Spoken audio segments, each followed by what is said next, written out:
Alright, starting record. Turning off that overlay.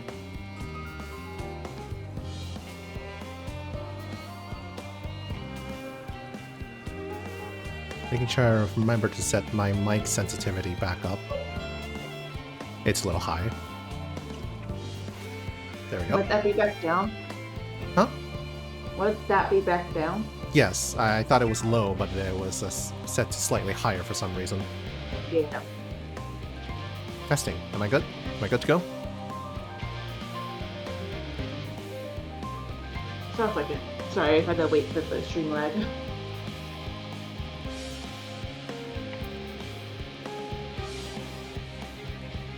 Alright, let's do this right after speaking to some NPCs.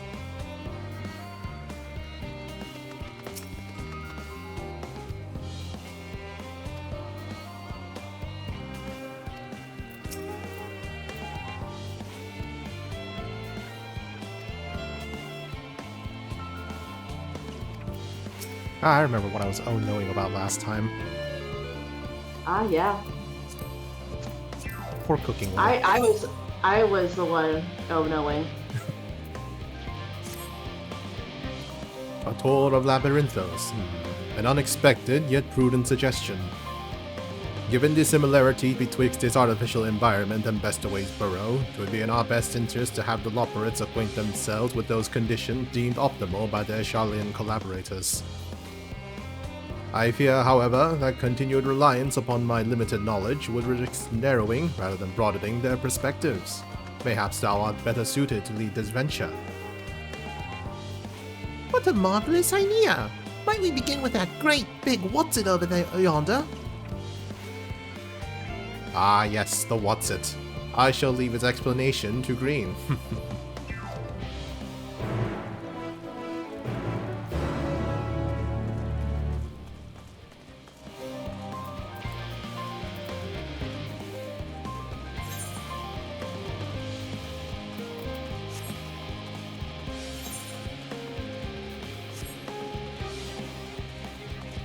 Ah yes, the Watson. A classic part of any Charlian terrariums.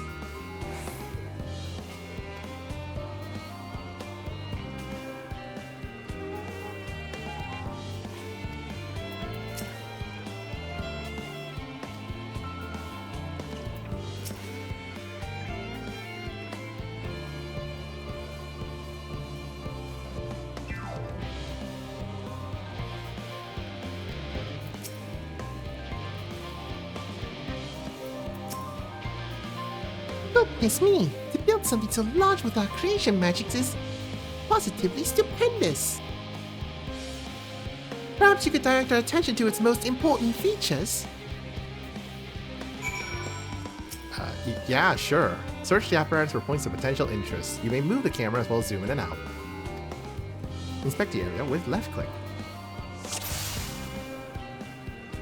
Show the Loperids the important features of its apparatus, or at least the features that seem important.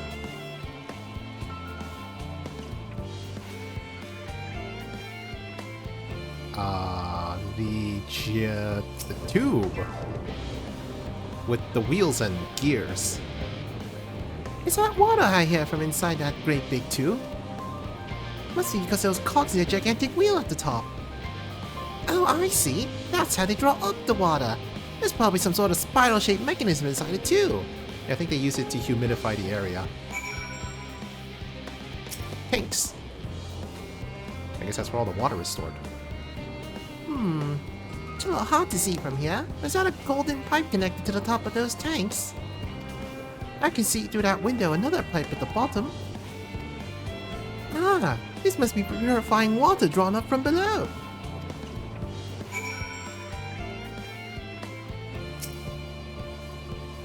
Mushroom-like thing. That looks like the trees in the Greatest Ends Vale. Hold on, that's a bit of a strange shape. It's thin at the bottom but big and round at the top. Quite tall for something so unbalanced too. Now it makes sense. That's where they store the water. Yes, perfect observation. Exactly the things that we were going to say. Yes, we are very familiar with the Thabnarian thingies. We are the utmost expert. Charlian. Thabnir was Yes, all the way back in Ilsabard. You're a whole continent over here.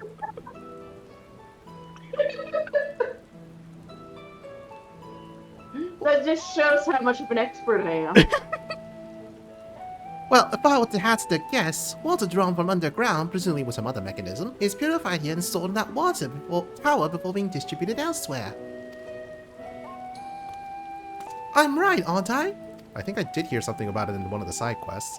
I knew it! A design brilliant in its simplicity. I dare say it would take only a moment to install even in even the harshest of environments. For us Loporrits, that is. Indeed, securing a reliable source of water is of the utmost importance for any fledgling settlement. We have read, however, that peoples of Aetheris sometimes make their homes in arid deserts and such. How are they able to survive?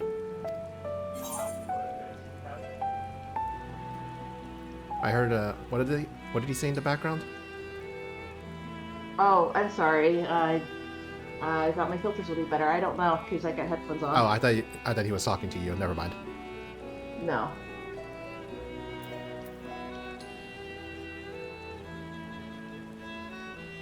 Well, many settlements in Thanalan are built near an oasis.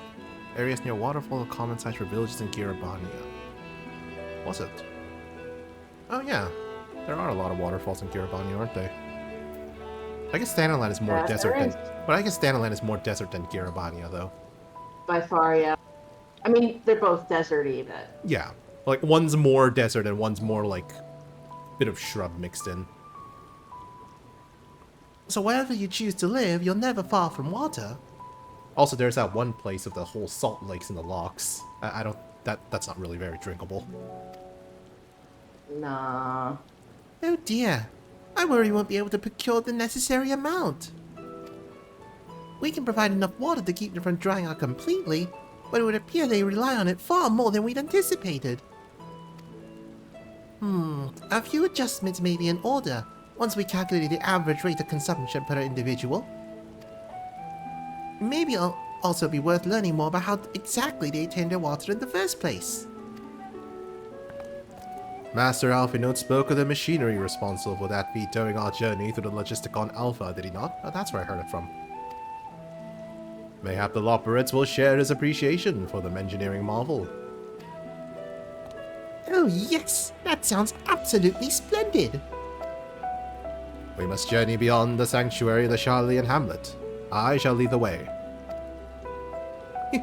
You mean we'll have to brave the untamed wilderness? A valid concern indeed. We could not help but notice the many dangerous-looking creatures with big, nasty teeth lurking beyond the safe confines of this settlement. Were we not escorted here by burly custodians, I dread to think what would have become of us. Regrettably, too many a hungry predator with the aforementioned big nasty teeth. Loporrits may appear to be a potential and rather appetizing source of sustenance. Gasp. But I impose upon thee to assist in securing safe passage to Logisticon Alpha. For my part, I shall act as escort to Living Way and Cooking Way. I entrust Singing Way and Growing Way to thy care. Leave it to me. A more valiant protector they could not wish for. Godspeed.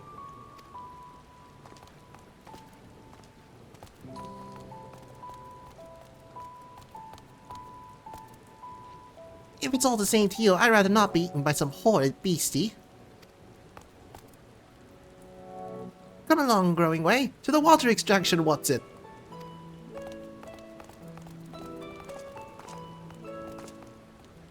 Okay, I force quit from Microsoft Edge, and I think my bitrate is slightly more stable.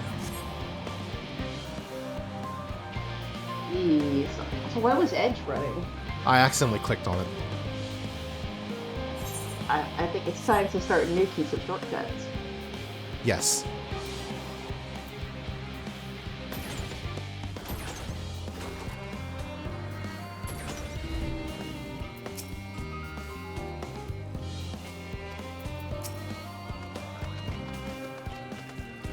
Oh, hold on.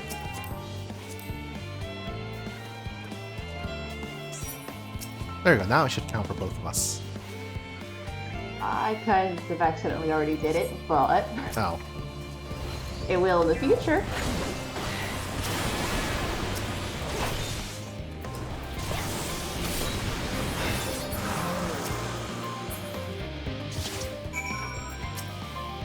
Big Demands does a lot of damage, don't they? Only when we've prepped. Yeah, the burst damage. Yeah, we got a hell of a lot of burst. So for stuff like that, it's very fast. Yeah. But longer term, not. Where when you're actually in remotely. combat, yeah. Thank Like you a so, dungeon. Yeah. thank you so much. I really hope this water extraction What's-It is worth these harrowing experiences. All part of the fun, some might say, but I'd rather not be burnt to a crisp if it's all the same to you. I don't know, I think he'd be pretty tasty. What? He's a bunny. Yeah, I didn't hear you completely. Oh, I said I thought he'd be pretty tasty. Ah.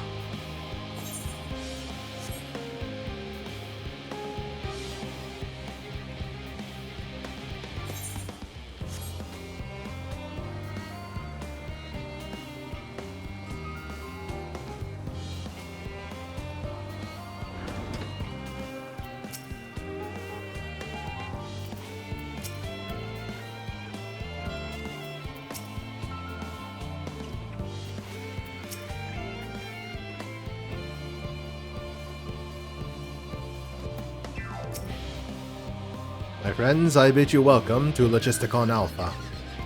Our destination doth lie at the lift's top. Pray follow me.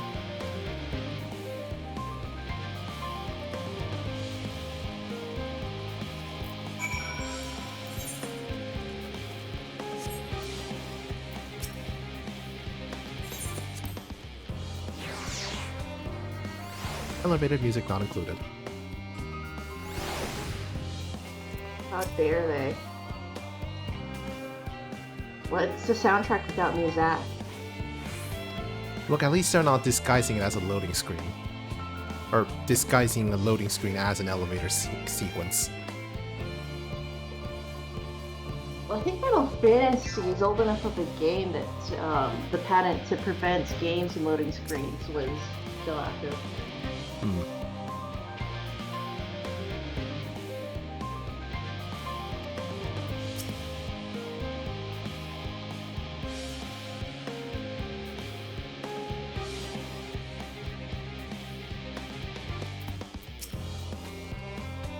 Marvelous! Simply marvelous! So this is where the magic, or science rather, takes place.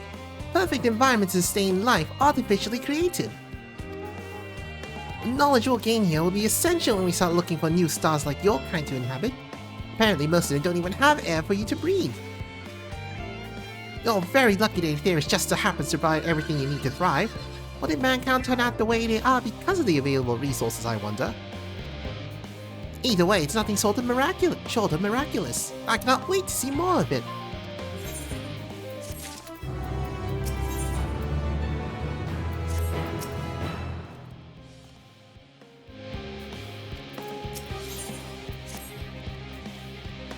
This is all very wonderful, I'm sure, but I was rather hoping to learn more about your nourishment provision facilities. In other words, where is the food?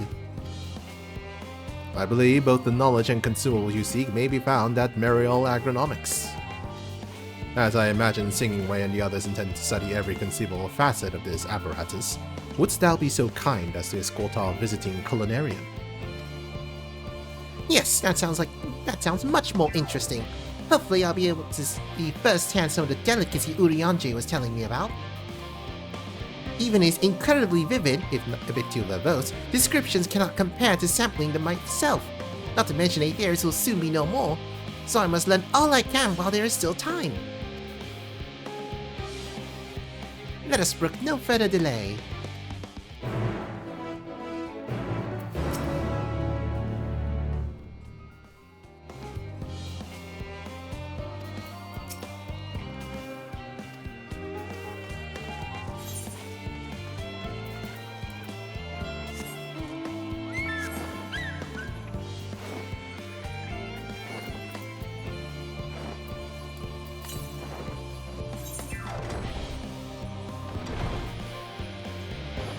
Yeah, these quests are just taking us further away from the Aether Currents. I'm sure it'll take us to them later. Yeah, probably. Because there's still that Aetherite that nothing... Has taken us to yet. yeah.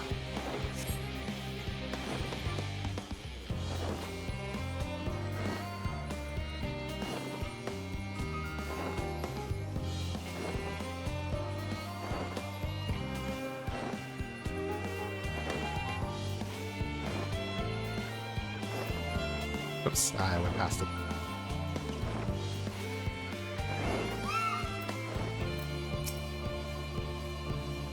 This is a place, yes? The heaty aroma was enough to guide me here, and I spotted several of fruit and vegetables featured on our compendium. I dearly love to try some, but I read that those who help themselves to a farmer's crop without permission are often caught and put into pies. No, I think that's just Peter Rabbit. Perhaps you could ask whoever's in charge if they would be willing to part with a few samples.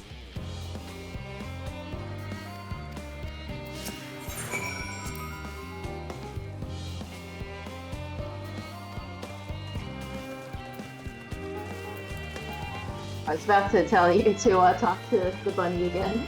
Yep. Suppose I could eat my way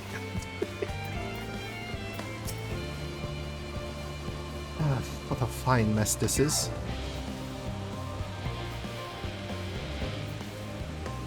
Ah, it's you, the one who climbed down the mine shaft. I'd show you around if I could, but I'm rushed off my feet preparing for the Exodus. Not the only one. We all gotta find ways to do what we do down here, up there, first on the moon, then on whichever star the Forum decides will become our new home. It's all so sudden, so unreal. Don't you want to go to the moon? Well, it's better than waiting for the final days to claim us. But no matter how carefully it's all planned, we'll never be able to take every variety of flora and fauna with us. Even the one we can take may not survive the new environment, so many species doomed to extinction. Sorry, that's not what you came to talk about, is it? Nothing quite so dire, I assure you. We merely wish to sample a little of your produce, if we may. By all means, help yourselves. Much appreciated, my good fellow. So, where to begin? Well, I recommend the famous low poly grapes. I don't know, they might be too sharp for his mouth. Damn, good point.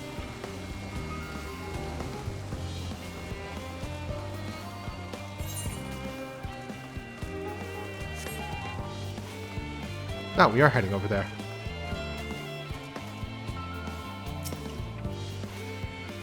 Oh, I know what these are. Grapes, yes? Let's see if they're as delicious as they look.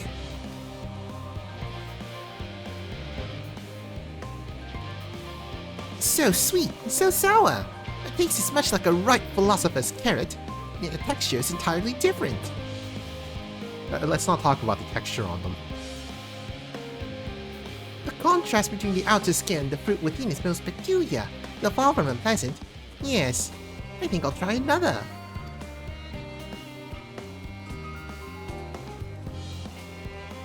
Why, that certainly gave me food for thought, though in a far less visceral manner than any philosopher's carrot. But tell me, what's your opinion of grapes?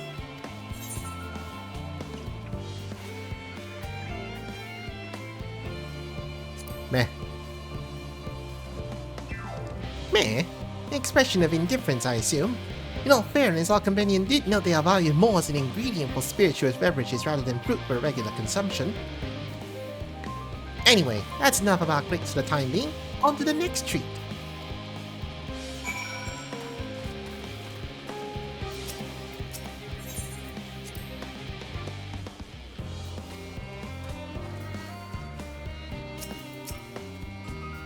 Orange by name, orange by nature. What came first, the fruit or the color? Who cares? Let's eat. I believe the fruit came first, and the color was named after it. Yep. Yes, that's... Equal parts sweet and sour as with the grapes, yet nothing alike. I may have to consult Urianji about expanding my vocabulary. I simply cannot find the words to describe it. Perhaps what I'm looking for is bitter. This is all very complicated, you know. So many flavors, so many choices, and each individual with their own personal preferences. Now I see why you turned your nose up at the idea of eating nothing but carrots. Marvelous as they are still in my estimation. Let no one say I said otherwise. Ah, but speaking of carrots, I've yet to sample any of the vegetables. Let's see what's in that field over there.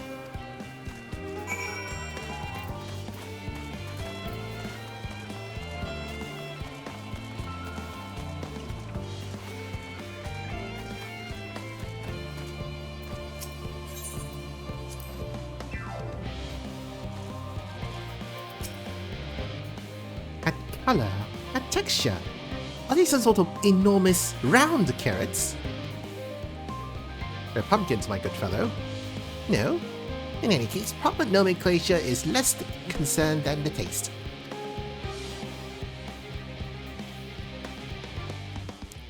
Blech! It's also hard and flavorless. I may as well be chewing a piece of wood. That all but confirms it. These are nothing more than misbegotten failures masquerading as goodly carrots. Stop! Can't you see these are pumpkins? And no one with any sense would try eating them raw. You're supposed to cook them first. Do you not find it an awful bother? Your name is literally Cooking Way. Far from it, cooking is a joy unto itself. And what's more, it broadens the range of ingredients that we may safely eat. But above all else, cooking allows us to draw out the full potential of our produce. Pumpkin stew has been one of my favorite dishes for as long as I can remember. And perhaps even these hard blocks of plant matter can become as delicious as the orange I sampled. I wonder though, if there's anything even more delicious. Or that yellow fruit over yonder. Yellow fruit? What are these, lemons? Yep.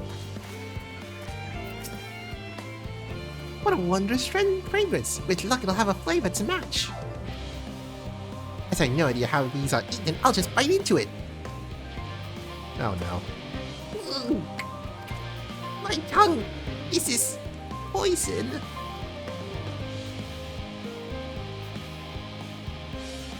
A lemon! You mean it's supposed to taste like this? How can something so similar to an orange be so revolting? Okay. Maybe sometime before my palate recovers from this ordeal. As such, I'd best call an end to this round of sampling. Let's say our farewells and return to the others.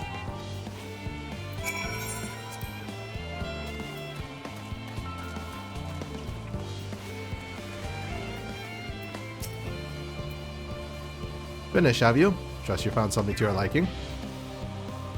I'm rather enamored with the grapes and oranges, less so the pumpkin, though I learned the hard way they're not to be eaten raw. I wonder if rabbits can actually eat pumpkins. Should have too much sugar for them. Same as carrots. Ah, fair enough. So like small amounts, but not a staple. You shouldn't really give them any, but they won't die or explode if you give them some, yeah. Gotcha.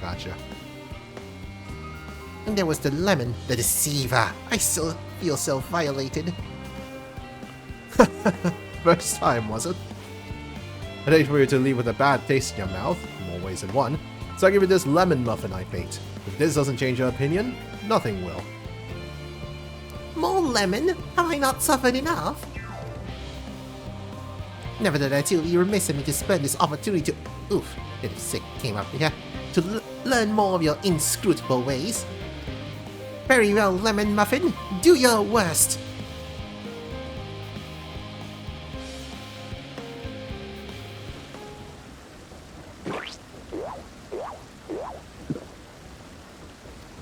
This is delicious. So tasty. Although I still detect a hint of lemon, it complements the sweetness of the dough to create a perfect harmony. I never would have guessed that vile bitterness could be utilized so elegantly. My good chap, this is simply breathtaking. See? We rarely use lemon in its natural state, but it has a starring role in all sorts of recipes, and the same is true for many of the other ingredients. It comes down to making the most of the resources at our disposal, and sometimes. That can even be the difference between life and death.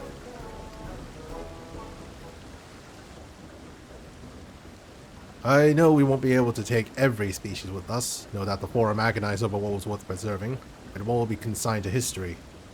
Hard choices, but make them we must if we're to survive. Such strength of will.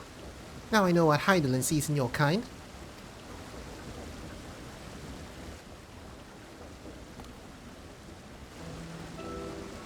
Mankind, the Loperids, we were both born from the accumulated knowledge of the ancients. They learned all there is to learn about the nature of sentient life and the fates of the stars themselves.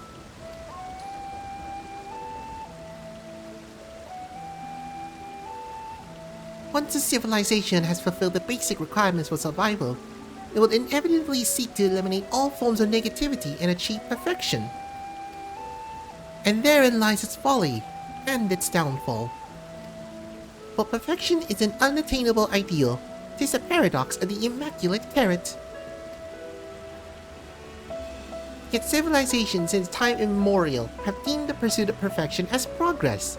They pay no heed to the costs incurred in their futile quest, and all too often become the architects of their own demise, their dreams forever unfulfilled.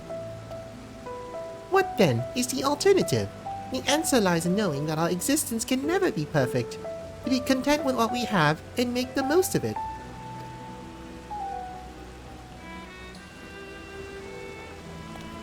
When life gives you lemons, you make lemon muffins.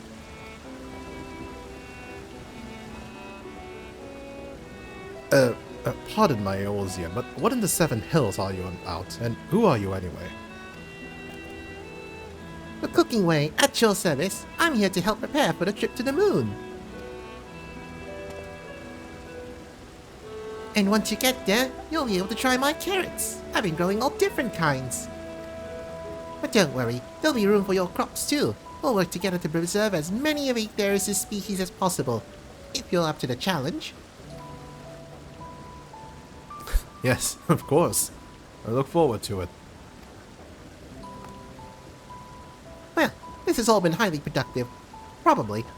Let's go and see if Urianger and the others have run out of machinery to inspect, shall we?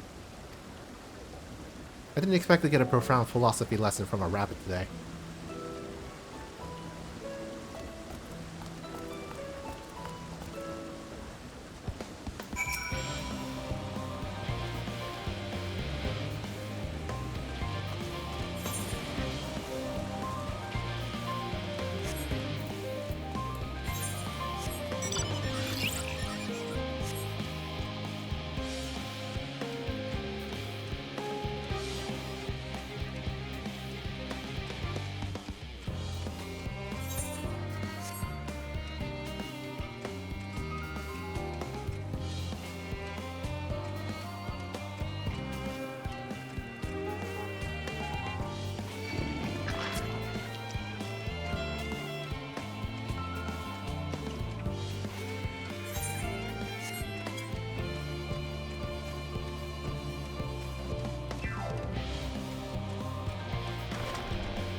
That was most enlightening, especially the part with the lemon muffin.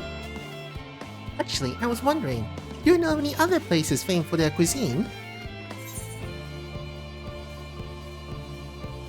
Limsa Lominsa is home to the Culinarians Guild, and many less than savory establishments.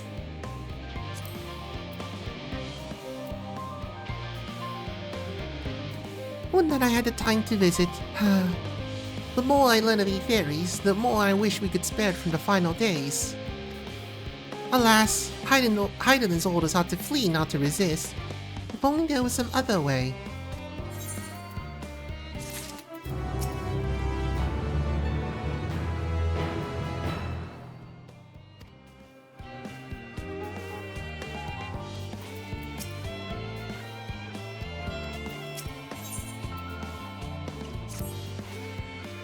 Green, I trust thy time at the Mariel Agronomics did bear fruit.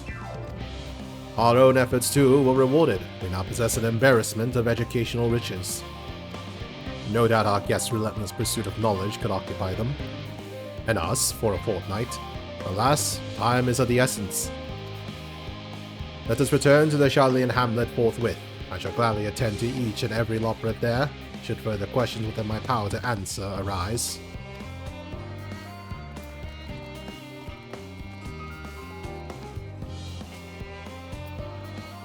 Oh.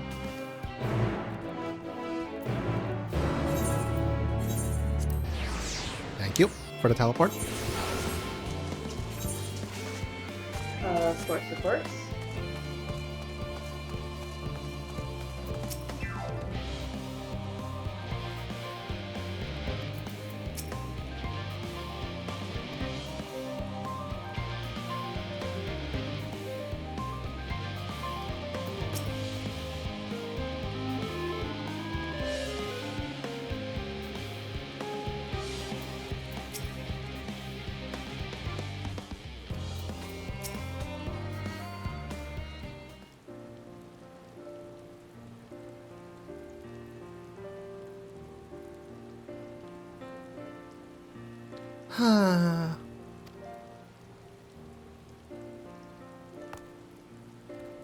Yes, Green, that was indeed me verbalizing a sigh to express my emotional state. Do you want to know why?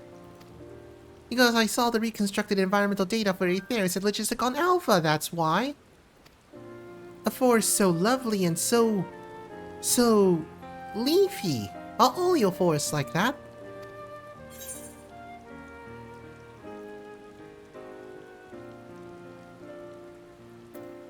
You should see the forest of the first. One was purple.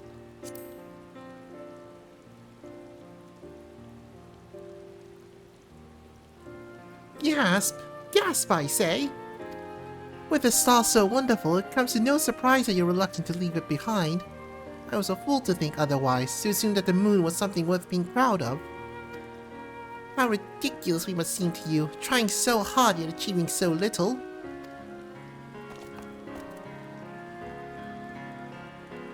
Not at all. Thy works are no less worthy for the uniqueness.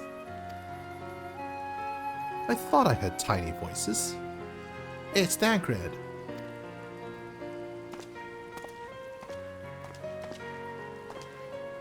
How didst thou fare? Oh, I was able to glean a fair bit from the researchers while helping to move their cargo. Preparations have proceeded without interruption here, despite news of the coming end. We have the forum's leadership to thank for that.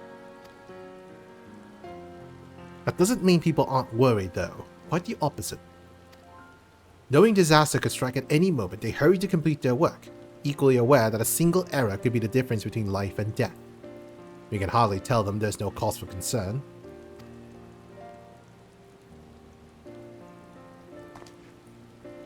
Perhaps not. Though aided by a goodly growing way, we may yet find other ways to lighten their burden. Me? Be of use to people? I'm honored that you would think me so capable, but I'm not sure that I'm up to the challenge. Nevertheless, I believe in thee. If you say so, I suppose it can't hurt to try. I passed someone moping in the Western Plaza that looked like to be in need of a helping paw. Perhaps you might start with him.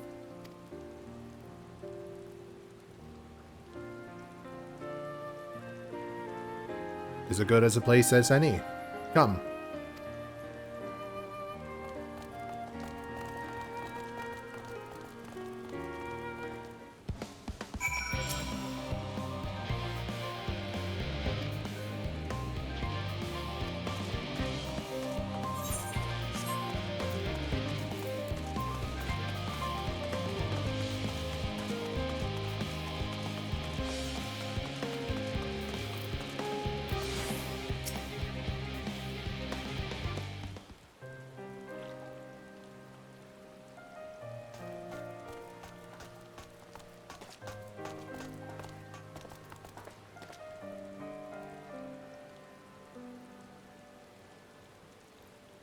Oh, can I help you?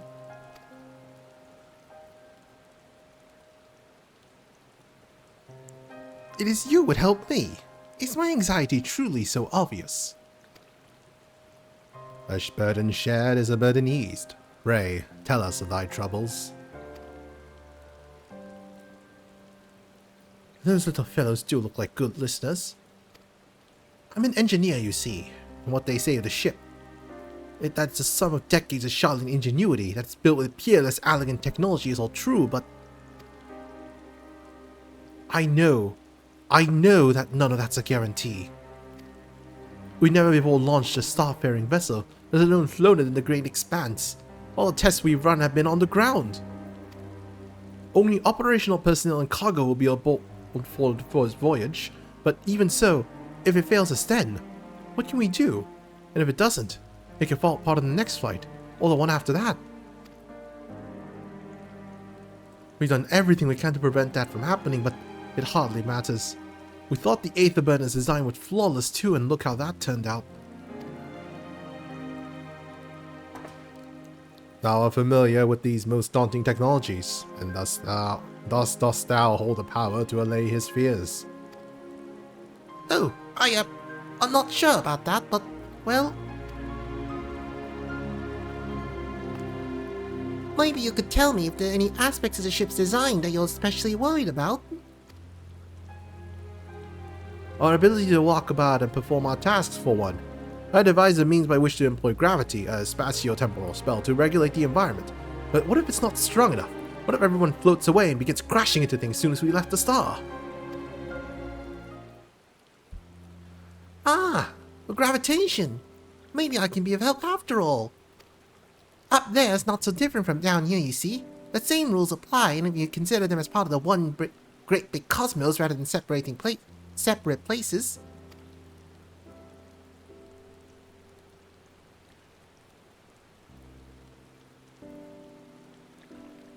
I suspect both parties shall find comfort in this conversation. Yet if Thancred's tale be true, still others would benefit from insights born of experience. Might I prevail upon the Loperates to attend them? An excellent idea if I do say so myself. There's naught we'd like to more than to ease the hearts of the flying people of the fairies, and learn more about them while we're at it. Lopera cheering. Full glad am I to hear it. Gather thy companions and bring them hither. Green, thou hast a gift for finding souls in need of succor. Yes, it's called the overhead icons. Pray seek thee out the distressed and the apprehensive, and inform them that help is at hand. I shall await them here, that I might introduce each to a suitable Loperate.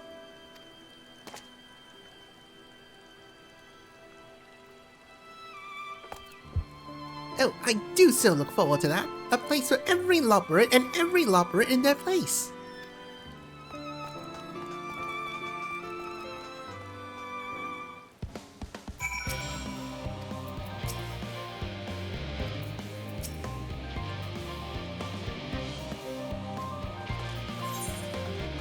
Oh, that's a large area. Yeah, I'm still in the bogs of the quest. Concerns? Nay, there's no point in worrying at this stage. It'll only make the work go that much the slower. This only seems to be coping well.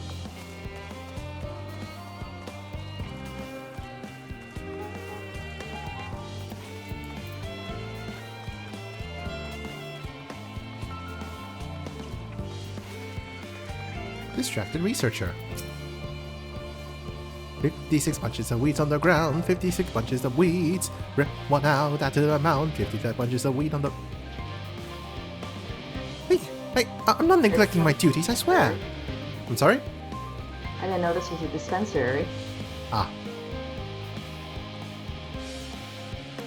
I was in need of a little break, you see, and I found myself unable to relax at all. So I went on a walk and I noticed these weeds and... pleasant conversation of partners and oh so fuzzy. Goodness me, that does sound like a better way to relax.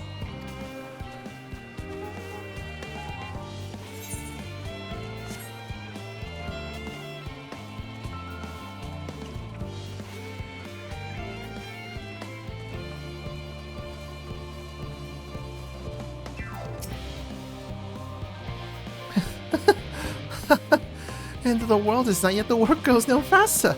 Schedules are such temperamental things, feasible one moment, utter bollocks the next. And yet, I never felt so alive. This one is beyond your help. Only sleep can save her now.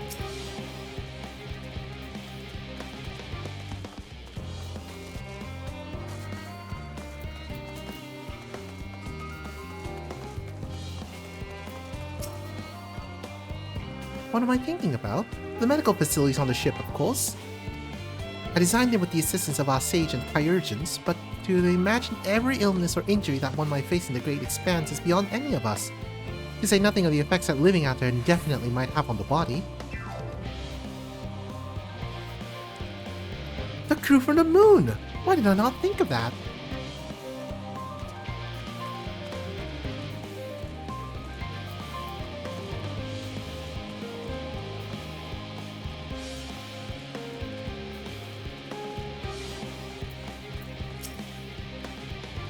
Is there anything bothering me? Well, I've been loading cargo for bells now, so my back feels like a voice since played as a piano.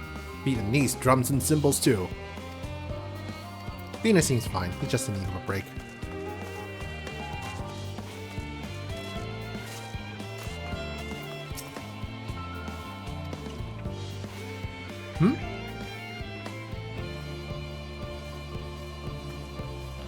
Consult our collaborators? I suppose that'd be more effective than sitting here brooding.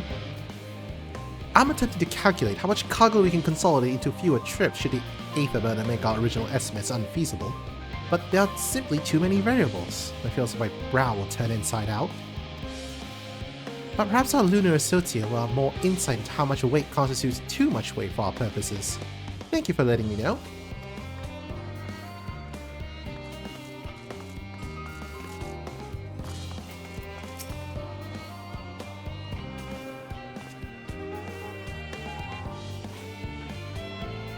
My face? What's wrong with my... Ow! Perhaps I am a bit tense. I was tasked with ensuring that the proper fauna, and only the proper fauna, are brought with us to the moon. However, the suitability of a few species is still under debate, and I can hardly make a decision myself when I know so little about the environment up there. Including the Loppers in our discussion is a wonderful idea. I certainly will, thank you. Perhaps their biology itself might offer some clue as well.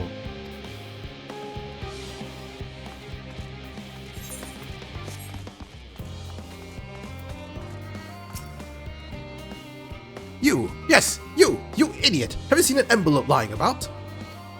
This imbecile refused to give me the alchemic I ordered without that bloody slip of parchment.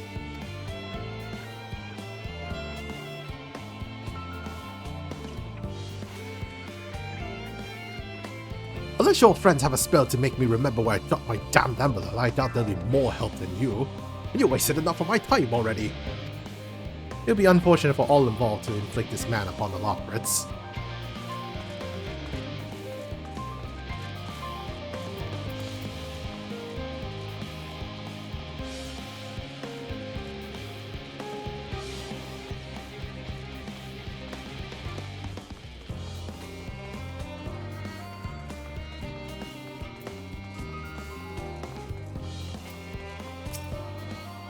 Blasted assistants, where have they gone to at a time like this? Beg pardon, I have not the time for idle chit-chat. I need to reconfirm that 8 levels are consistent throughout this vessel's machinery.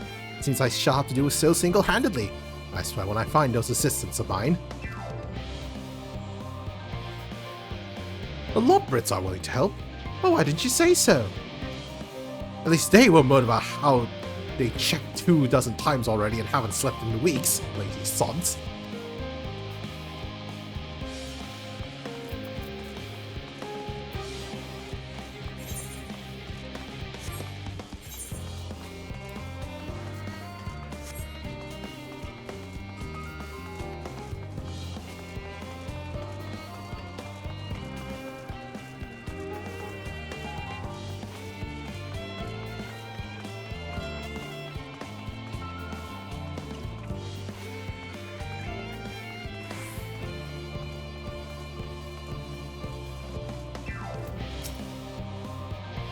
How might I help you?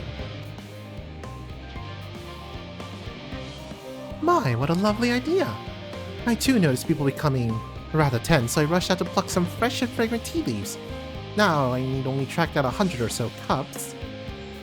But don't you worry, I can manage. I hope your plan to cheer everyone up goes well.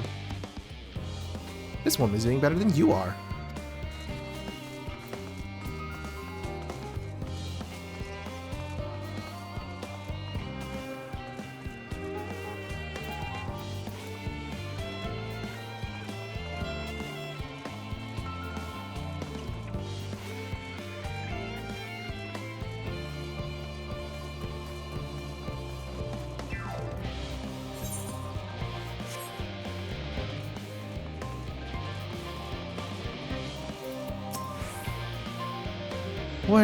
Worries. No, I believe I'm fine, thank you.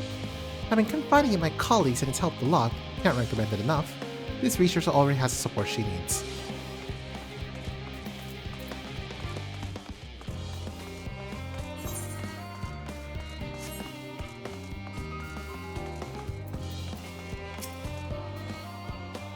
Have you heard of anything of what's on the moon? I know that we can make it up there, but the searching for a new star part of the plan sounds awfully vague to me. I asked the firm, they will only tell us that our collaborators have everything under control. Forgive me, but I don't feel particularly safe wandering through the sea of stars on God's what made by God's know who.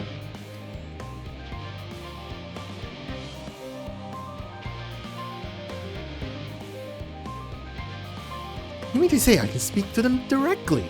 Amazing! I hope they like questions.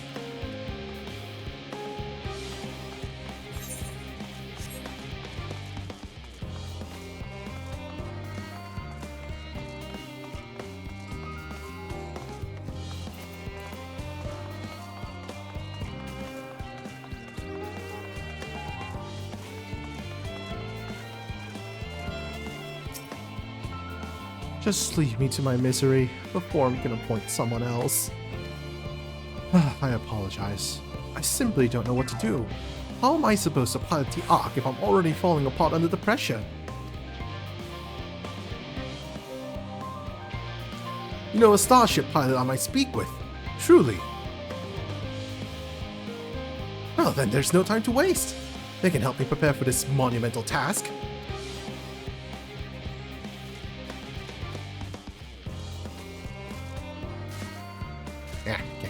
Can't go that way.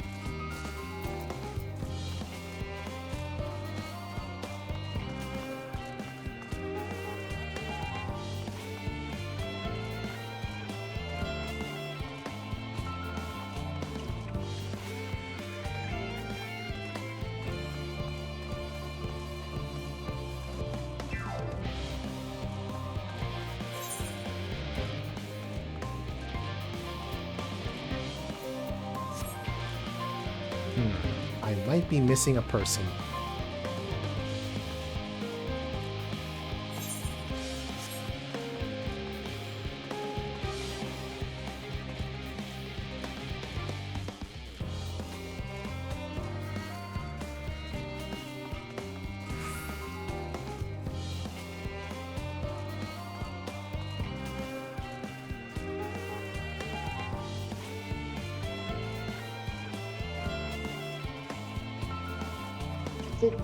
Did you check the area, the walkway, south of the shrubs? There is one person there. South of the what? I mean, I think you see him now anyway. Oh no, that's there, but that walkway. Ah. No, I already got that person. Okay. Apologies, but I'm waiting a delivery. Whatever it is, we'll have to wait. Seems like Gleaner is too busy for a chat, for his benefit or otherwise.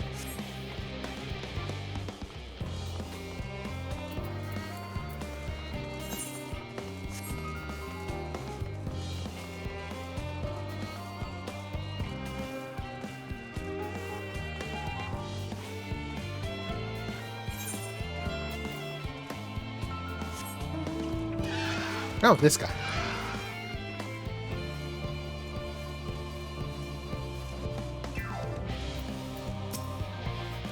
By the gods, my chest is tight. Am I dying? This is what dying feels like. Oh, do pardon me. I didn't see you there. There's no cause for concern, I assure you. No cause for concern. Even though we may need to depart at any moment, if the hull I designed buckles under the strain, the entire vessel may explode on launch, claiming countless lives and dooming all mankind, but that is highly unlikely. Yes, highly unlikely. Highly. Oh, visits can help me triple check for structural flaws, you say? Why, that would be wonderful. I'm breathing more easily already. There we go.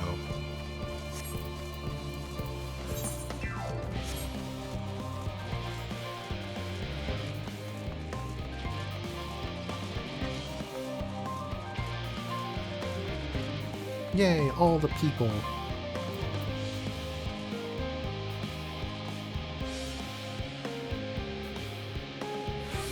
In the long run, most of you won't die.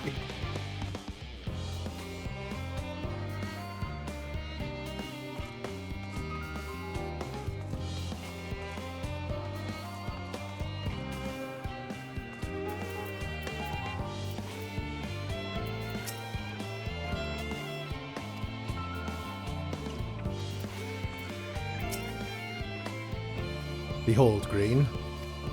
Through thine efforts, the word had spread throughout Labyrinthos. Verily, to a far greater number than we anticipated. Living way doth gather more loporits as we speak. I shall assign each in accordance with their skills, that new bonds of friendship might be forged. Should greater matters require not thine attentions, watch over them, I prithee.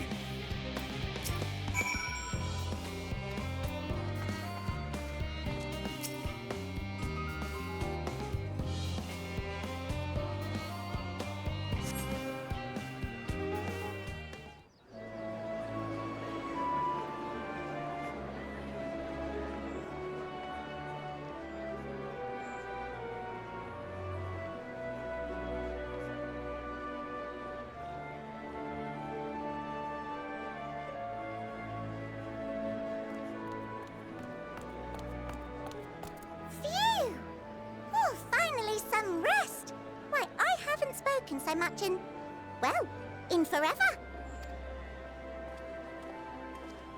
Lively, isn't it? The town is abuzz. Everyone eager to meet with our friends from the moon.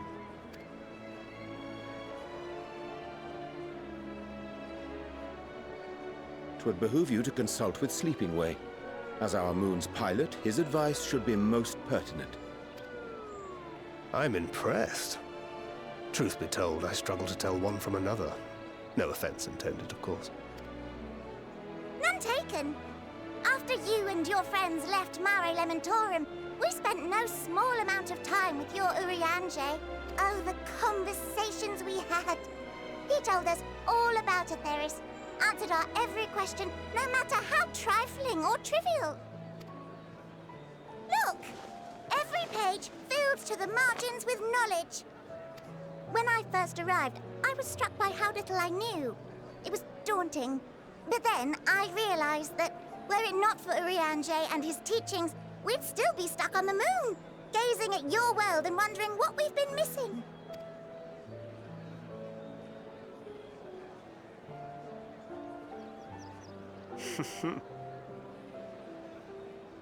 What would they think if they could see Urianger now? I dare say they'd be more than a bit surprised. And impressed, no doubt. Master Louisoix, Minfilia, Papalimo, and not to forget.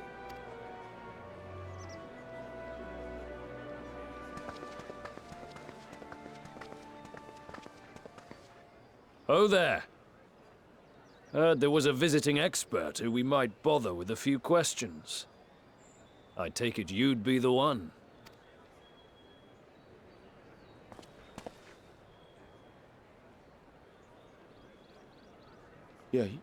Yes, I am.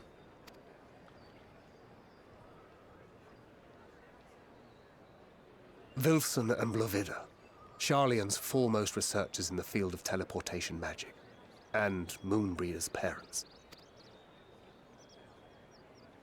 I was wondering when we get to see them. It hath been some time. 'Tis good to see you in good health. Likewise, old friend. Blavida and I were most honored to answer the call. Never expected this reunion, though, did we, dear?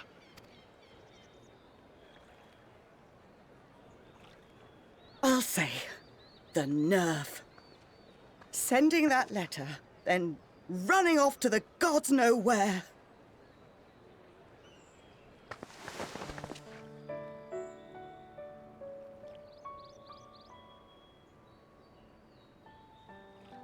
Do you have any idea how worried we were? I'm sorry.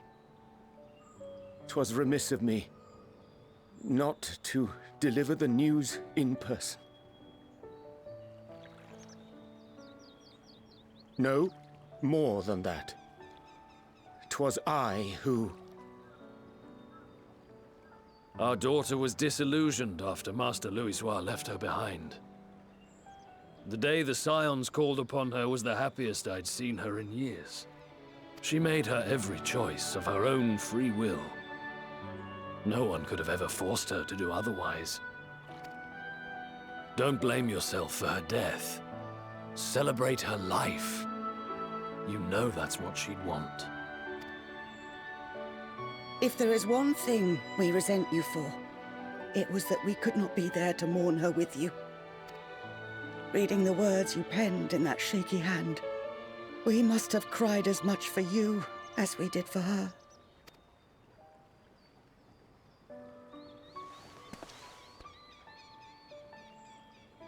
I'm sorry. I truly, truly am. I knew not what to say. Knew not how to express my feelings.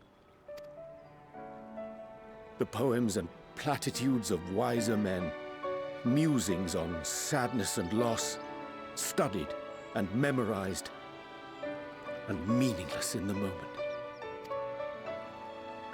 Silly boy. We are all powerless before such grief. Even now, try as I might, the words escape me. But in our hearts, we know. We always know.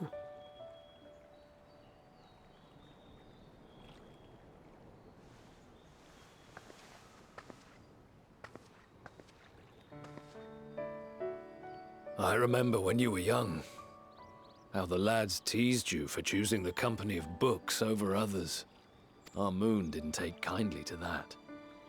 Be nice to Urianger, she'd shout, and give them a walloping. No matter how many times we scolded her. So we offered a suggestion. Rather than starting fights, why don't you be the bridge between Urianger and the others? She had to mull it over for a while, arms crossed, brow furrowed in intense thought. But from that day on, she never let you be alone. She'd drag you outside to play, pepper you with endless questions, read the same books you read, all to try and understand you that much better.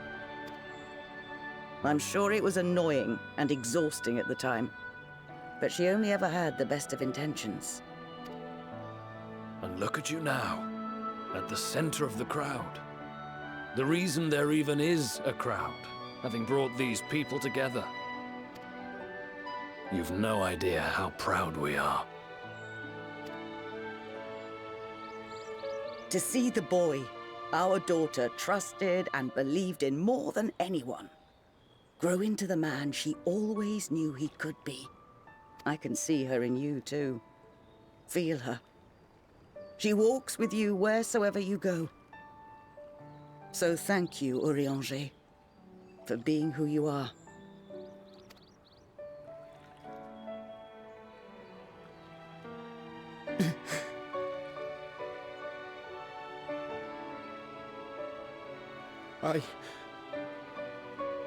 I think I can feel her too.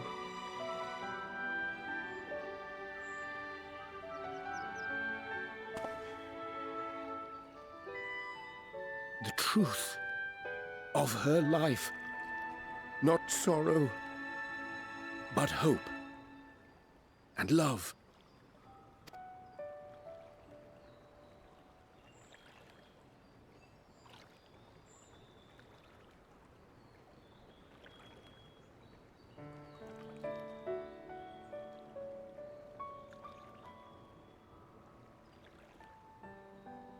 This moon breeder.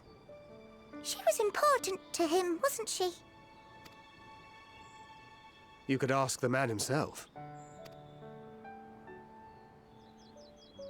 Oh, no. But watching this exchange reminds me how much I've yet to learn about your world. And its people. You can live here your entire life and hardly learn a thing. And that's why it's too soon for this to end.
Oh, Green. Be assured that I am fine. I am full glad to see them too, after so very long. Gladder still that it was in your company. As difficult as it was to accept their kindness, it would have been far harder had I faced them alone.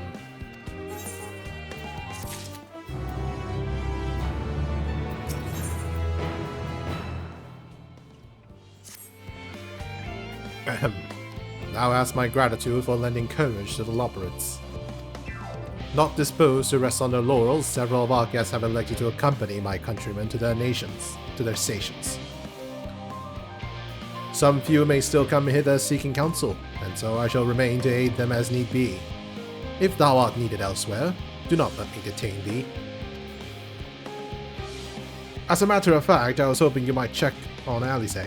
Last I saw, she was struggling to carry an enormous pile of boxes out the west gate. I could go myself, but we both know whose help she's less like to scorn. Not to mention that, much to my misfortune, I can think of several other things I ought to be doing. Until later.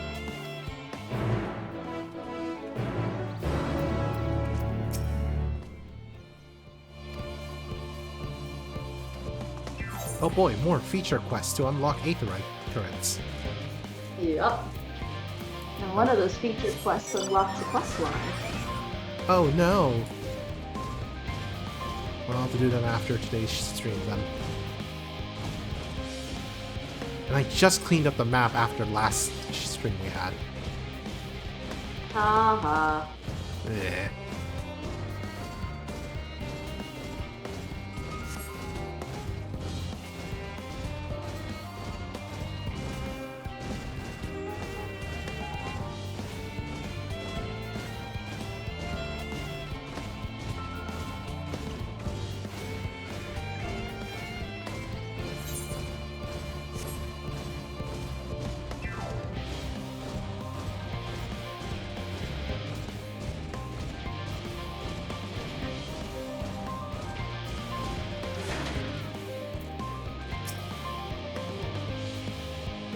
Green, what are you doing out here?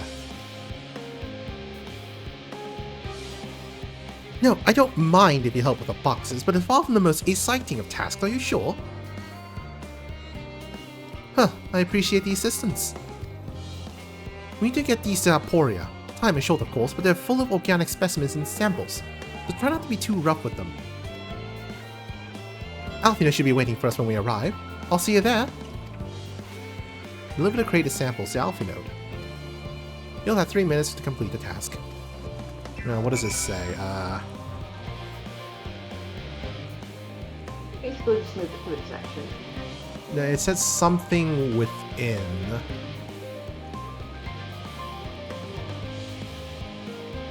I mean, you hear it squeaking. No, I'm trying to read the letters on it. Oh.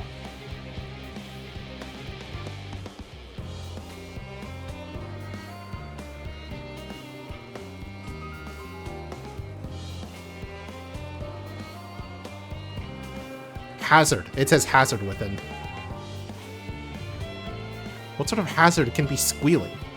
A nutkin? It's a looperate. Oh, thanks for the spoilers, Kira. Nah. Hmm? What was it? That was a joke. I didn't think you'd actually think it was a spoiler. Oh, okay.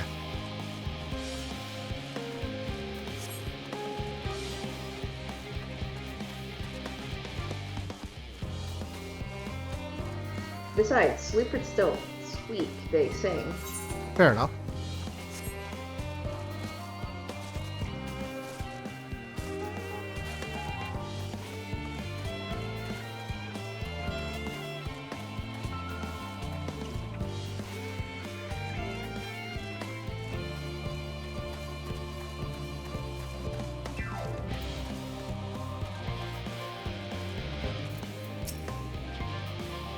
Oh, you're helping with the crates. Wonderful.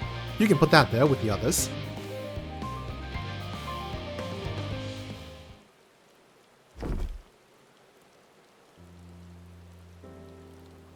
You have my gratitude, but how did you come to be involved in this?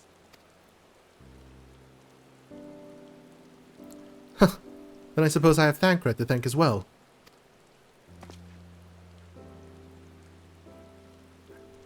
If you're wondering why we were tasked with bringing these boxes to Aporia to begin with, so was I. It turns out that this is the base of operations of sorts. Those with final say as to what is included in the ship's manifest can be found here. A father included, I suspect.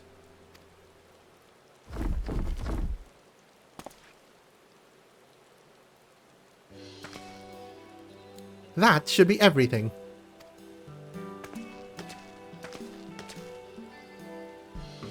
You carried all of that at once. Are you trying to injure yourself?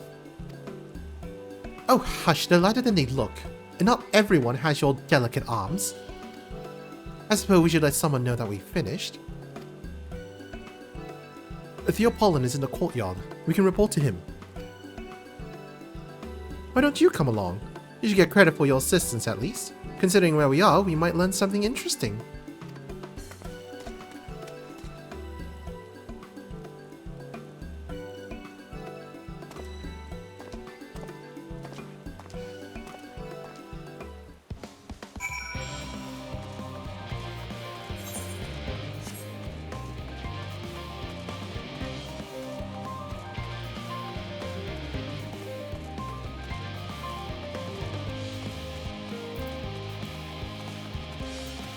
Ooh, chocobo key. And Aetherite. Ooh, aetherite.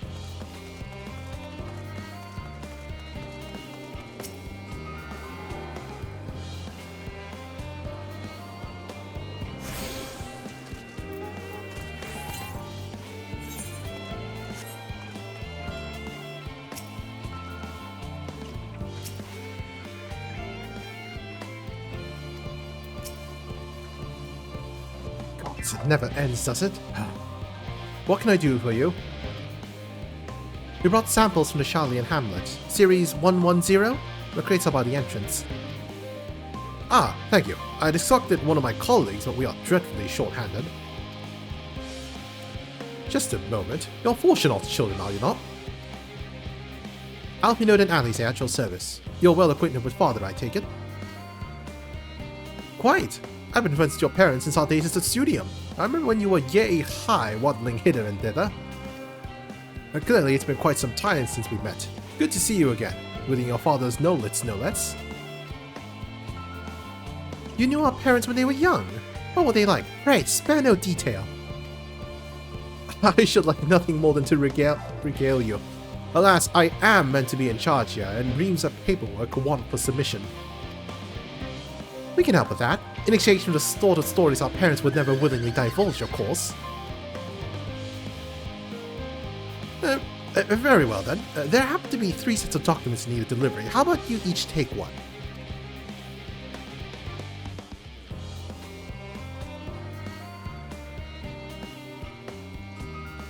Wait right here.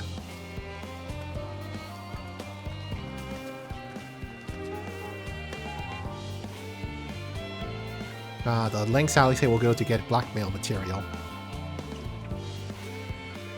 You'll find a forum representative waiting to collect these near the southernmost structure. Well, I haven't kept her waiting too long. Never mind how you know the Alice. I'm sure they'll be back soon enough.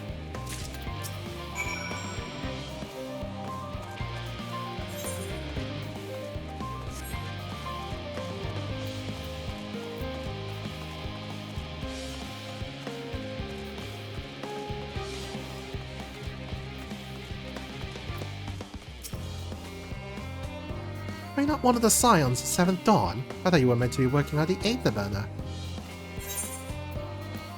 The nature of this paperwork is not particularly well-guarded secret, but due to how dull it is to read, will nevertheless remain largely unknown.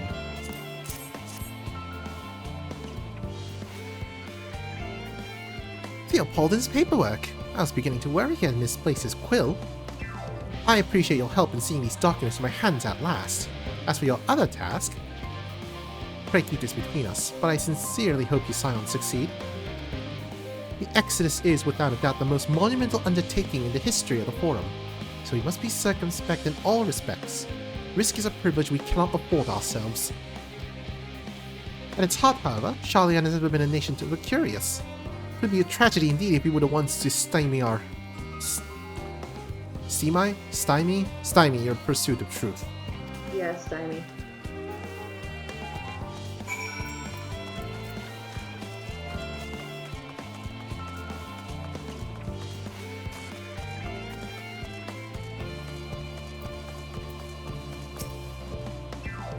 Quick and efficient. I dare say you have a talent for this work. The twins' papers will need to be delivered elsewhere in the facility, so they should be returning any moment.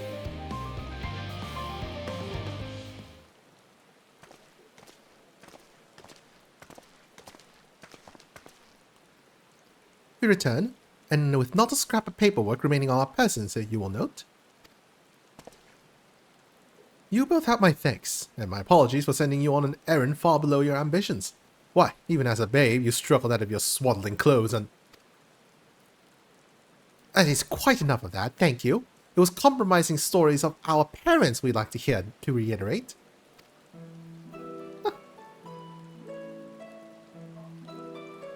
Of course. I've known your father for so long, I must have something.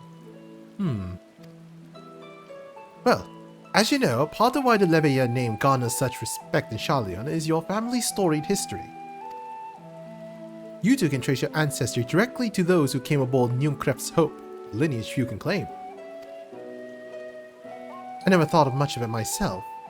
It's not as though our forebears founded our nation, they were simply there when it happened. Nevertheless, it has traditionally been a point of pride. 'Tis why Nunkref's pronouncement, renounce the ways of war and pursue enlightenment through knowledge and reason, has ever been our family's creed. Until your grandfather's time, aye. Archon Louisoix looked not to Nunkref's words, but his deeds. He asserted in the defiance of his peers that choosing to save the great and the small from rising tides was a true mark of our founder's virtue. Perhaps it was his expertise, his knowledge of ancient prophecy and fallen civilizations, that led him to conclude that to eschew conflict at every turn was to consign mankind to its doom. There will ever be conflict and calamity will follow. Thus, to ignore the plight of those one might conceivably save is not wisdom. It is indolence. You remember his words well. Indeed, Archon Louis Soir lived by that personal creed, and used every means at his disposal to bring succor to those in need, Charlian or no. No one loved and admired your grandfather more than his son. Yet Fortunault could not reconcile Louis Soir's deeds with the philosophy of their forebears and his peers, a philosophy in which he believed so fervently, yet made a pariah of his father. Fortunault agonized over this contradiction for much of his life. Gods, father. A son may carry his father's blood, but the choices are his own to bear. Is it not always thus? Gods know Fortunault's a cracky old goat, so I'm sure you butt heads often enough. Yet even so, you must know that you are constantly in his thoughts, every moment of every day, and that is not an exaggeration in the slightest. You should have seen him when you were born. Barely recognizable he was, with a kind of dumbfounded grin I've not seen since he first took a fancy to your mother. He was practically skipping when he told me the news. Take my word for it, he loves you to an embarrassing degree.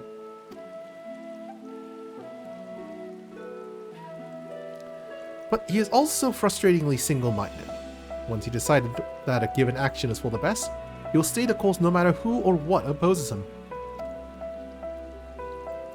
A profoundly annoying habit when you're on the other end of it, I'm sure you will agree.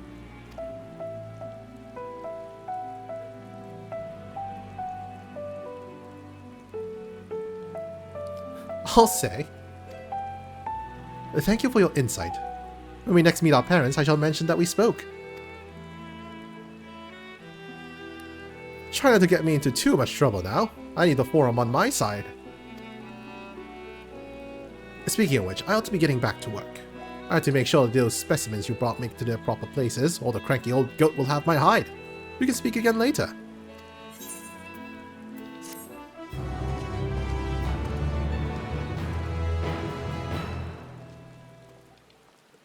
Hail, you three! It's Grahatia. Graha! Surely Kokol hasn't driven you out of the forge already. For better or for worse, no. However, he has set me a task that requires more than my single pair of hands, and here you are. I could use at least one of you, but I won't object to more. Unfortunately, Alice and I have prior commitments, and we have delayed too long as it is. What about you, Green? Can you spare the time? Yes. Perfect. This shouldn't take long.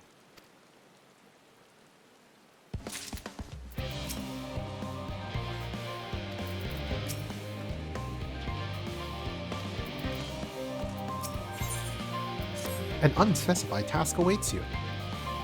In the event that our, and I quote, promise heap of adamantite falls right out of the bloody sky and into my lap, Master Coco wishes to be ready to put the proverbial hammer to the anvil at a moment's notice. To fabricate these pots, however, he needs the flames in Coco's forge to burn hotter. He sent me to increase the amount of aether being funneled to his furnaces. The flow of fire-aspected aether in Labyrinthos is regulated by an elemental reactor south of here, to which I have borrowed the key. The adjustment will require 2 people to carry it out safely, but I can explain the process when we arrive. This is where we part then. We'll see you in Charlian Hamlet once the adamantite arrives, if not before.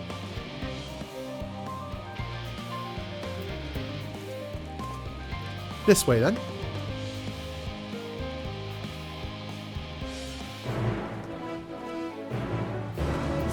Might as well open a few of these coppers and replace whatever I'm wearing.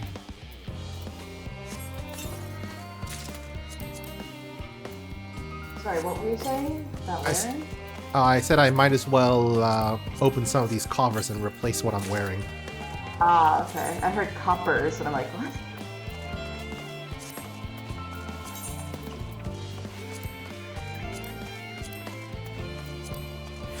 There we go.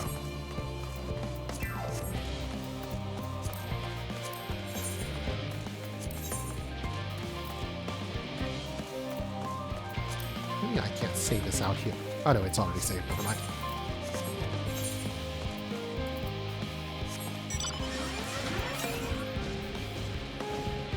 Ooh. Maybe the aetherite is near here. Or Aether Current. Yeah, it's just past the tower on the hill. Yeah, I see it. Thank you. Is that your last location one? Or do you have the ones to the east? Let me see.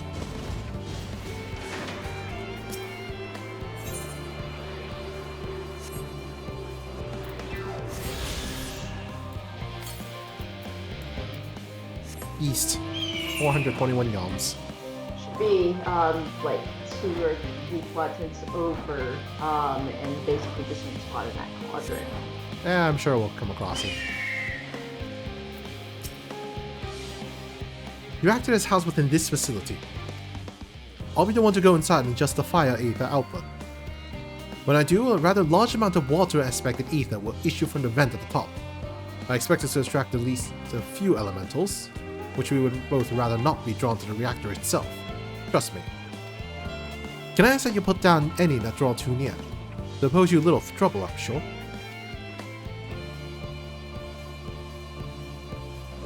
Right here, if you would.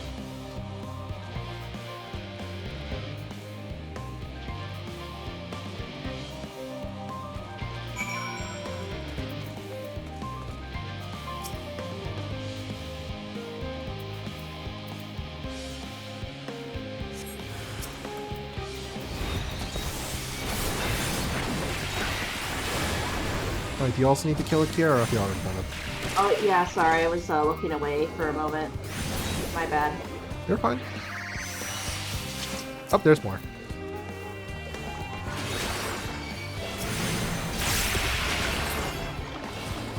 Thank you. Oh, I keep putting my umbrella up. Yeah, you just had it set automatically, don't you? Yeah, but like immediately after combat, she's a little. Did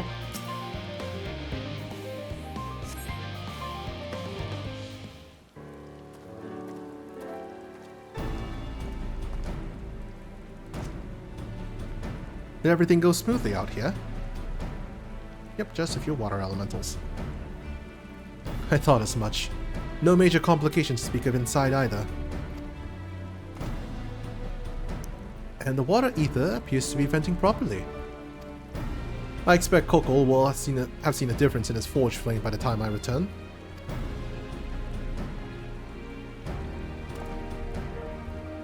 Since I have you, there was another matter I thought to discuss with you. Nothing terribly important, merely something I've been considering. Part of this I share with everyone, yet you, and only you, happen to Elpis. As we have established, refined adamantite is a product of Alag, of the Empire's twilight years in fact. It was a material which saw much use as part of the Allagan's efforts to extend beyond the bounds of this world, Dalamud of course being the most prominent. Of those who would push further, expand Alag's empire to encompass the heavens and the stars above, perhaps the greatest was its infamous technologist, Amon.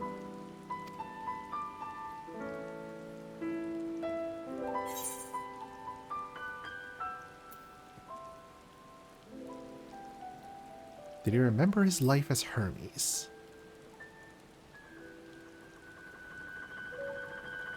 I believe he had his own reasons. There is no evidence to suggest that he retained memories of his former life. He only joined the Asians once the Empire was all but dust, as you know. If not his memory, though, what drove him to pursue the idea with such fervor? This may seem far-fetched, but what if souls like mine have a personality, so to speak, a natural disposition towards which they are inclined? We know with relative certainty that it was a gross decadence and inexorable decline of Alag that moved Amon to resurrect Emperor Xande. The Empire's people spoke lightly of death and destruction, experimenting on those they deemed beneath them to fill the emptiness in their hearts. In facilitating Xande's return, Amon provided these languid souls with the means to free themselves from the mire of their own indolence. Or would have, had not Xande been convinced by his own death that life itself was meaningless. Aemon's desire for his countrymen to conquer the heavens could only be a means to the same end, to instill the people with new purpose. Like Hermes before him, Aemon was appalled by how those around him lived, but could never bring himself to believe that those lives were devoid of meaning. And both of them sought that meaning, that hope, in the distant stars. Such is my theory, anyway. Ultimately, it is the consequences of their actions which matter. The motives are of no moment. And yet, to reach those stars on wings of adamantite, to travel to the ends of creation and beyond, the promise of hope everlasting, that much I do understand. But enough musing for now. Why don't we see how Kokol is getting on?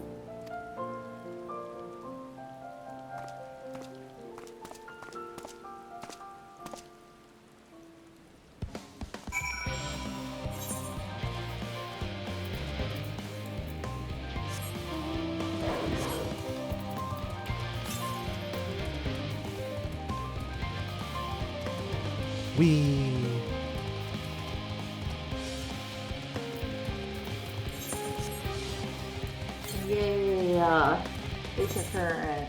Yay!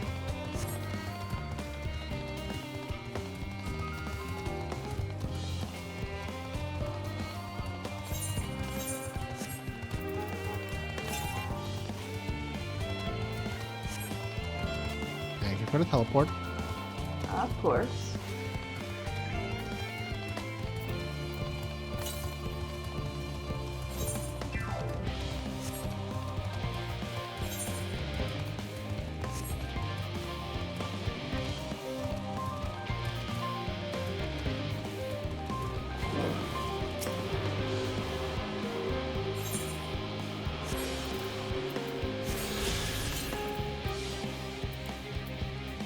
Huh, so I guess there wasn't any currents in the center after all.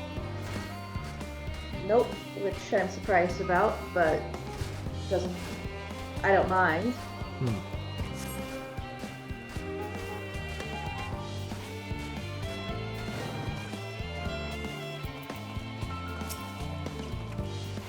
Also, you're coming out very muffled and quiet compared to normal. Oh, weird. Okay, it is. Oh, huh. It changed my input. Huh.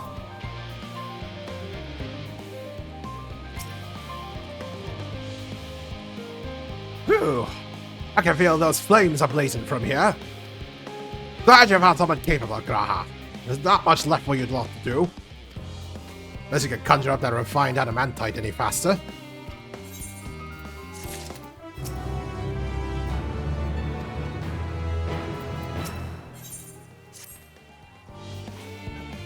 Do trust you to deliver on your promise, I do, only... I hate waiting! I want that adamantite and I want it now! We share your impatience, I assure you. Is there truly nothing else we can assist in the meantime? I wish. This sentence about's unbearable. Pity the forum frowns on recreational explosions. Well, so long as they can't prove it was premeditated, get you gone, I've mistakes to make. In that case, I suppose I should go and return the key to the reactor. I'll have one more look to make sure that nothing has gone wrong, unintentionally or otherwise. I'm certain that there are better uses for your time, however. I will join you in Charlie and Hamlet anon.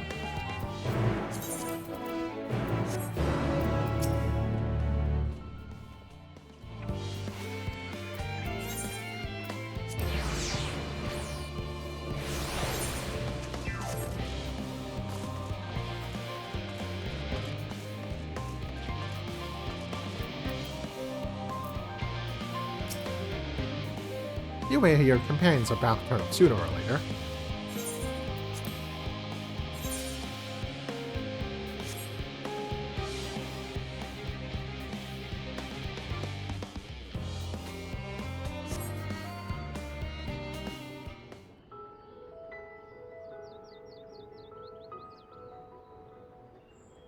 All set, I take it?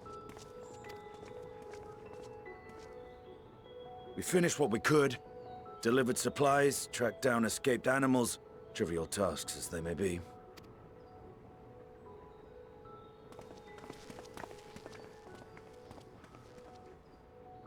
That's enough, don't you think? If there was anything more important still undone, that would be a problem in itself. The vessel is essentially ready for departure. All that remains is to load the final batch of supplies and see everyone on board. Once we've readied the ether burner, that is.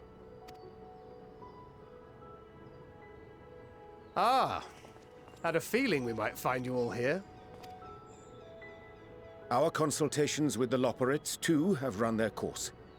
Pleased I am to say that our researchers' concerns have for the most part been allayed, though some insist on making adjustments to the very end. For their part, Livingway and her peers have graciously offered to stay and keep the people company, lest any lingering queries go unanswered. All that remains is to wait for the refined adamantite. Alphino, are you there? It's me, Kryl. Your special delivery has arrived. Round up everyone and come to the harbor at once. Speak of the devil. Let us go at once.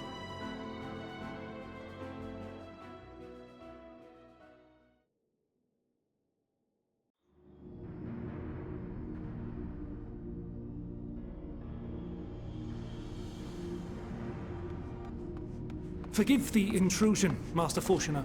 I bring urgent news. A great commotion has broken out in Scholar's Harbor. Your presence is requested, with all speed.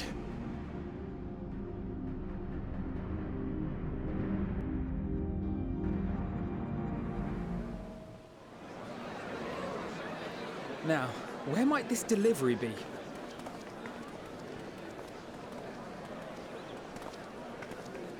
Oh.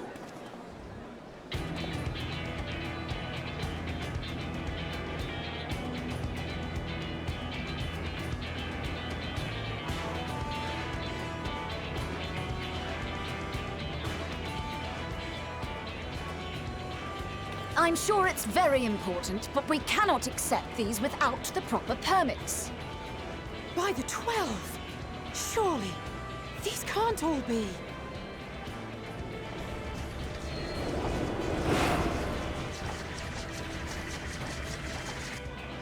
Ah, even the Sky Pirates. Nice. Bleeding hellfire! They're bringing them by sea and by air. All these folks in these crates. I think I also saw the Prima Visa in the background.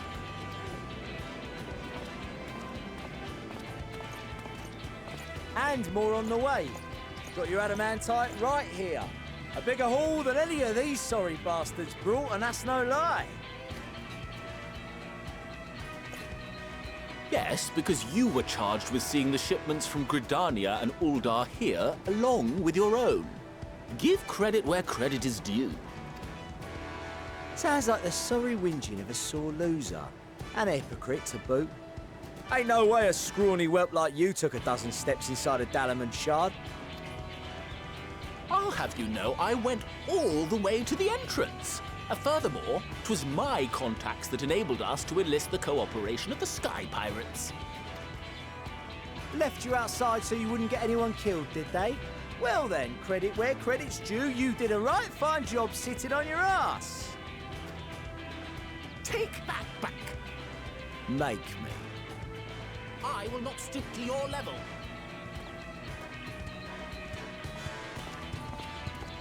My, what a grand welcome party. Hancock and Soroban.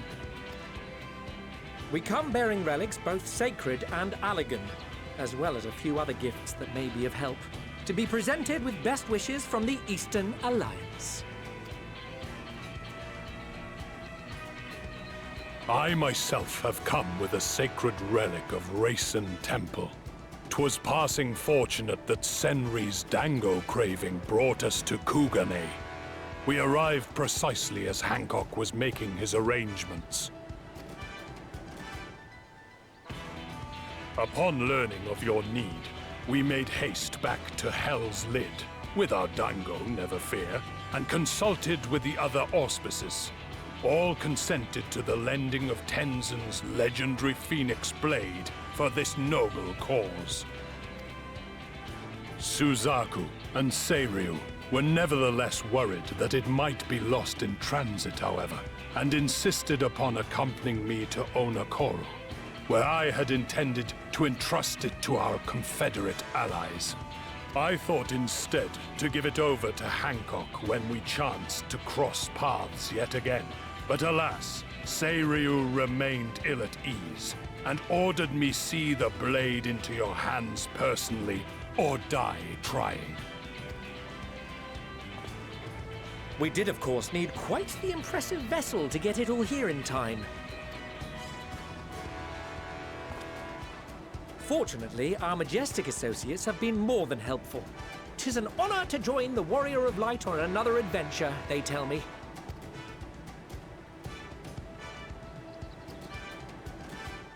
That is all wonderful to hear, but what of the extraordinary cost? I shudder to think of the ransom we must pay for such a bounty. Fret not for your coin purse, young Alphino.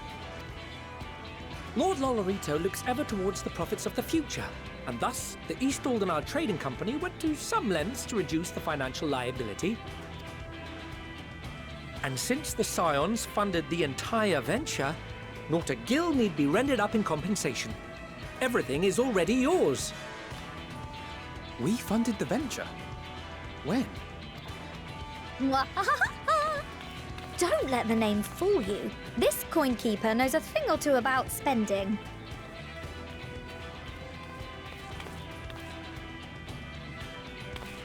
When it comes to capital investiture, a sprinkling of gil here and there will not do.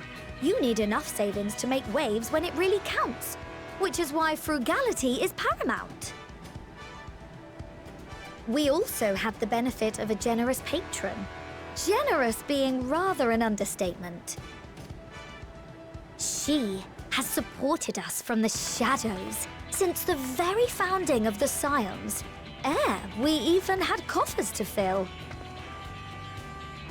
Mother! Amelians. I remain, of course, an entirely neutral party. I simply thought our family's coffers were needlessly full. We can hardly take them with us on your teeny-tiny toy boat, now can we? And 'twould be a shame to leave all that hard-earned wealth unspent. Waste not.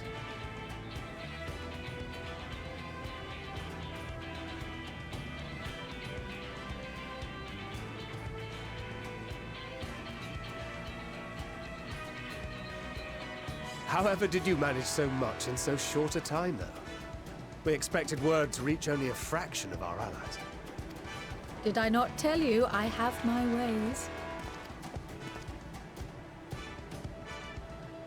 Erenville, you were involved too. I received a letter from Cryo after we parted ways in Labyrinthos. She explained what the Scions were trying to accomplish, and why you might soon require the services of the Gleaners, spread across the world as we are. I pray you do not interpret this as a betrayal of Charlie. I accept that the Forum's aim in pushing us to our limits was to preserve what knowledge we have, and I bear you no ill will for it. Yet, in collecting that knowledge, what I came to appreciate most about our star is that there remains so much we do not know. That is why I chose to help the Scions, to combat the obliteration of those countless undiscovered wonders. I held no illusions that they would be less demanding taskmasters. Though, rest assured, if I had, I would have been sorely disappointed. Allian's got her credit card.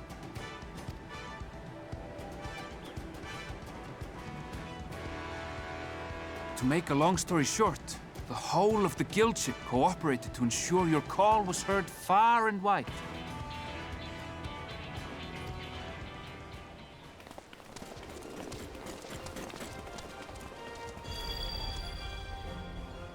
What's this about a ship that can fly to the moon? And why didn't you mention it sooner? The one time you don't beg my aid, your problem's a bloody ship that can fly to the moon. See it! You brought the team. Of course. Garland Ironworks' finest. You need only point us towards my new favorite ship. Oh, I nearly forgot. We stopped by Whirlit before coming here and picked up a package from Gaius. He's still of the mind that actions make for better penance than words, contrite or otherwise, so we offer none of the latter.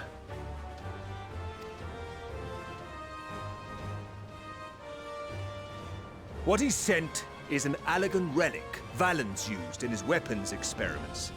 Has a fair bit of refined adamantite in it, too.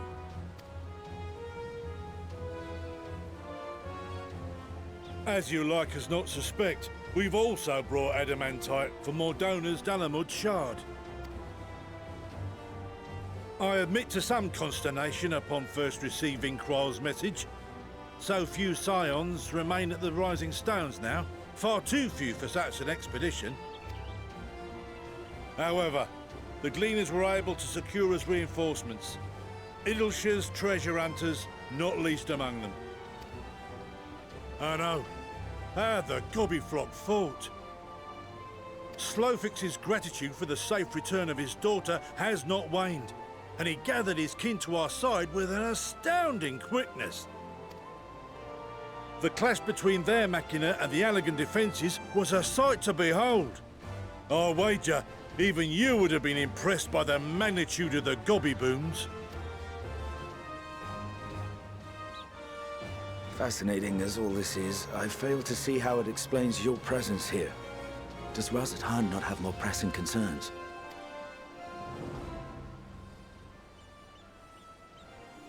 We do.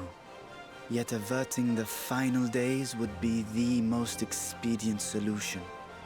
That, and I am indebted to you.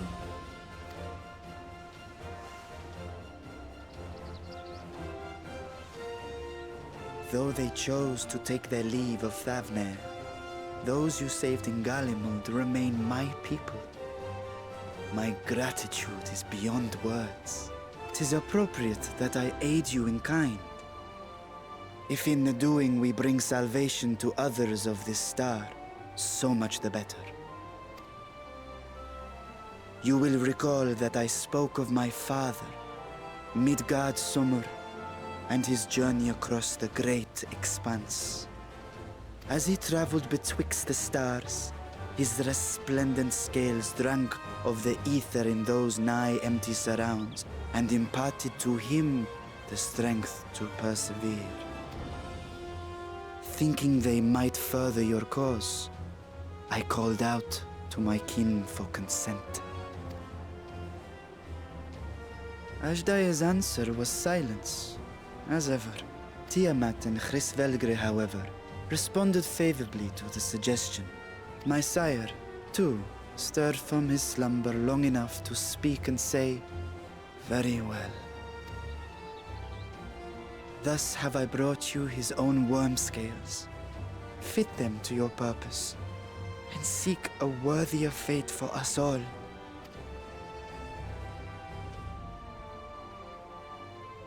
You'd be hard-pressed to find someone else so familiar with the unique properties of dragon scales. So I invited myself along.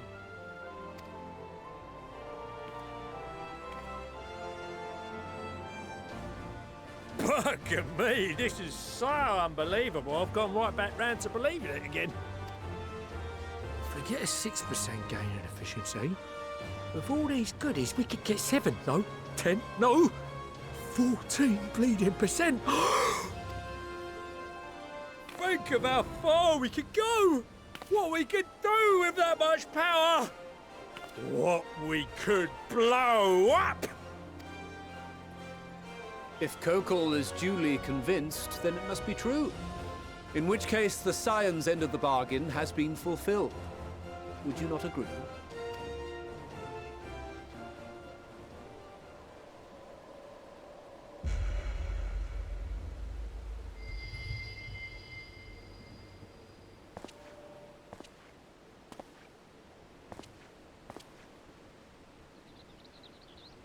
Yes, Father?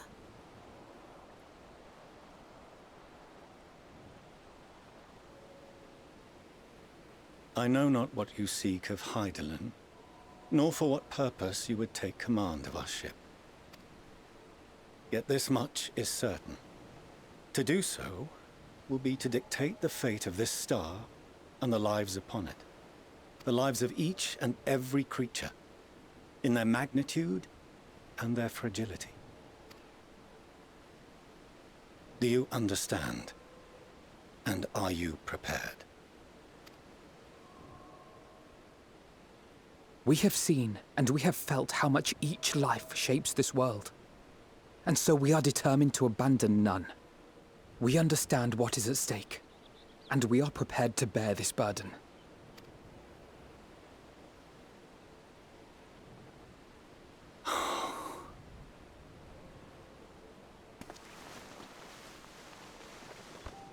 Then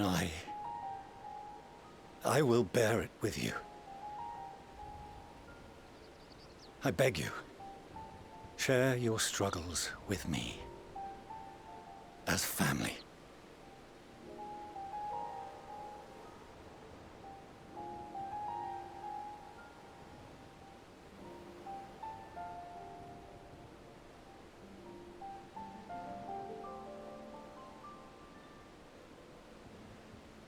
You grasped my fingers with such tiny hands the day you were born.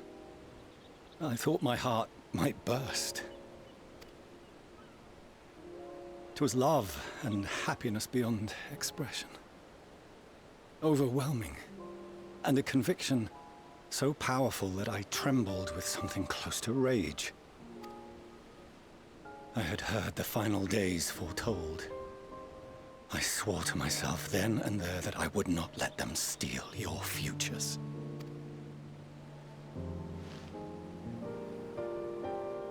The great Exodus would succeed, must succeed. No sacrifice or sin was worse than the alternative. If anything gave me pause, 'twas mine own father.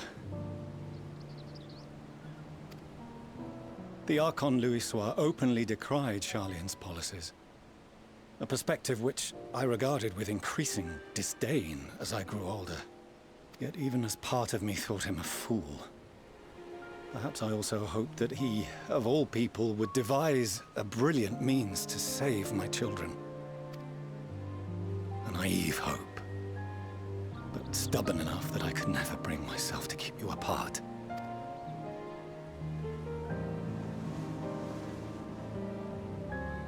No, that was his doing, when he perished at Cartano, as we pulled that twisted slab of Dalamud from the sea. I remembered the warmth of your newborn touch. Chastened, I vowed never again to suffer any interference in my mission to protect you. No matter that you yourselves wished otherwise. Detest me, fight me tooth and nail, I would suffer it, and more, and be satisfied so long as I could force you onto the ship.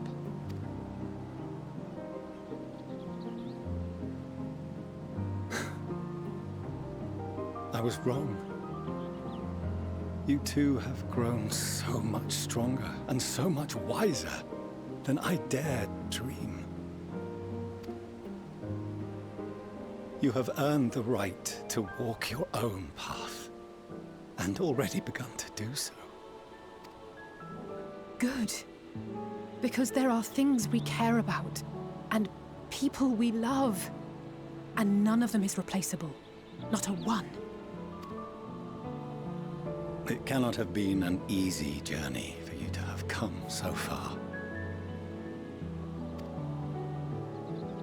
We shall be glad to acquaint you with the finer details someday, once this danger has passed. All that we have seen and heard, that we have felt and learned in our travels. Ours is not a kind world, but it is beautiful. Always. Oh no.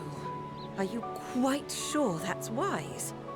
After all, someone turns pale and flees the room when he sees so much as an envelope containing word of your adventures. Whatever will happen if he learns what you were really up to. Amelians.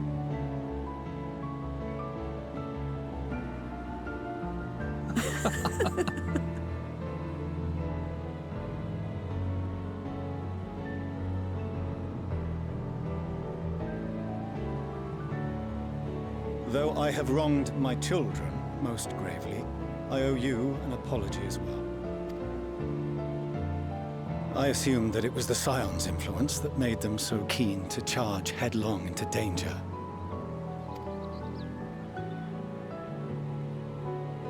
Yours, in particular. I see now that said influence instead brought them together with the many fine people gathered here today. In which case, I hope you continue to guide them.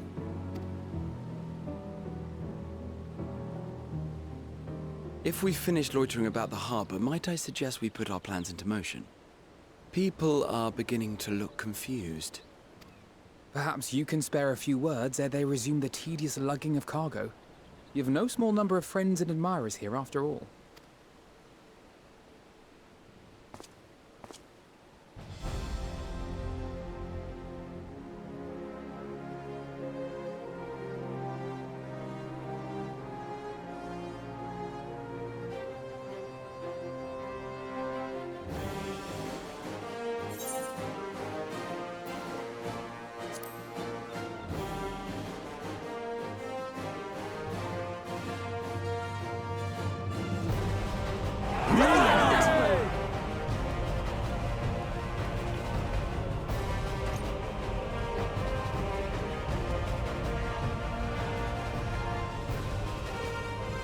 Your assistance is appreciated.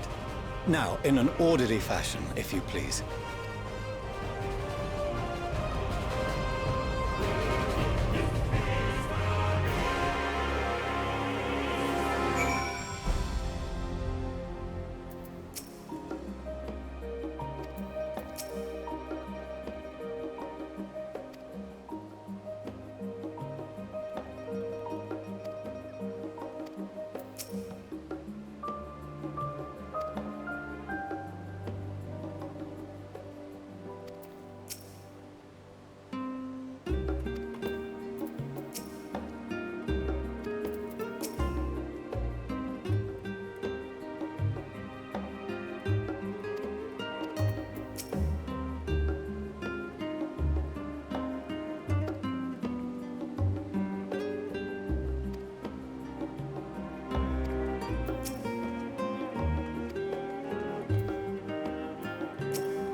We finally managed to clear the harbor, which means the rest is in the engineer's capable hands.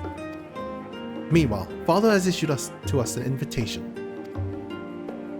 As was agreed, he will reveal the means by which Heidelin may be contacted. We are to meet him at Aporia when we're ready. Given the vital knowledge she holds, I suggest we leave without delay. It transpires, however, that the Foreign's method for speaking with her is not without risks. I'm curious to hear what those might entail, but regardless, be warned. Most of those who arrive with the adamantite have offered to stay and see it to any remaining tasks that needs doing. A forum has already asked for my assistance in overseeing the process, so you needn't worry about a thing. Thank you, Tataru. We're off to Aporia then.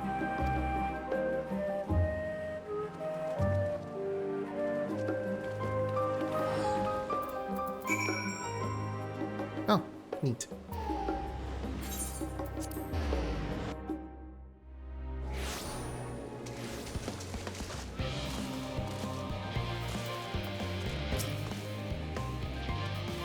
Green. I have already shown the others inside. You will want to speak with Claire Lane. She has the keys to the lift and can send you down after me.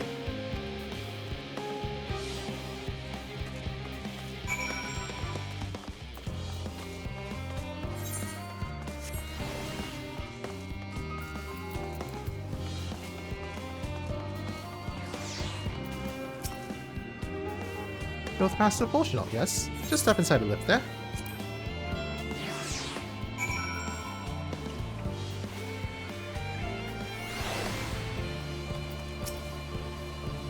From here, we proceed to the heart of the Labyrinthos, and its most closely guarded secret, Thalmazane.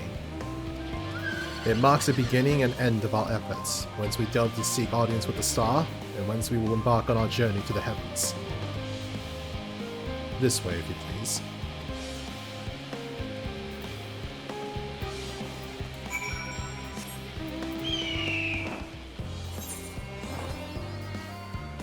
Mapping the realm.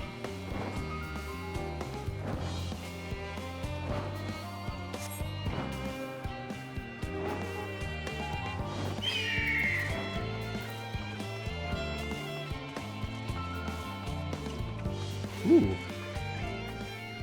Fancy ship.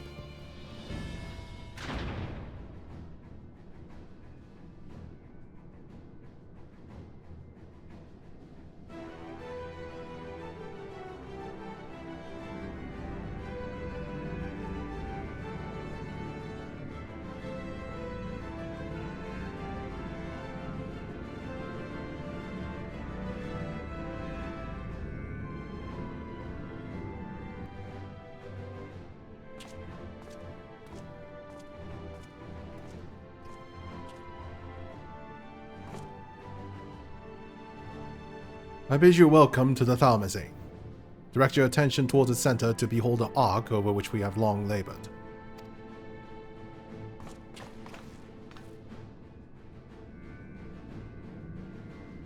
As you can see, it was designed as a medium-sized craft, the better to reduce fuel consumption. Miniaturizing magics have been applied to its interior to ensure that the thrust-to-weight ratio does not place too great a limitation on its freight capacity. The Aether burner, as you know, has been removed for further modification, but we shall reattach it soon enough. I have received word that Kokol and several of your allies are working on it with an intense fervor. They are sure to see it done. 'Twas by their expertise that many a prior disaster was averted. If anything, I fear they will not afford us much time for speaking with Hydaelyn ere they finish.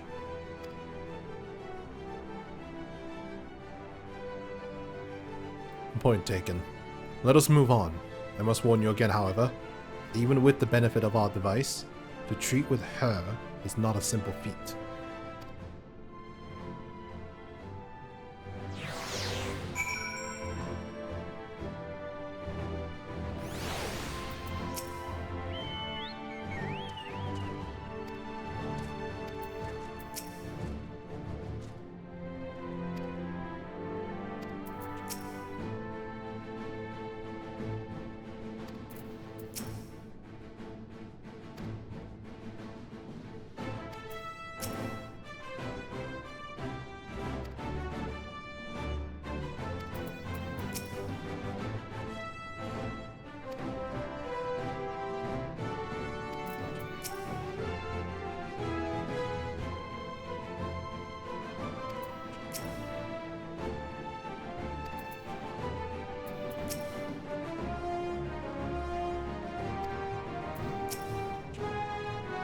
I have done what I can to impress upon you the gravity of what lies ahead. Are you prepared?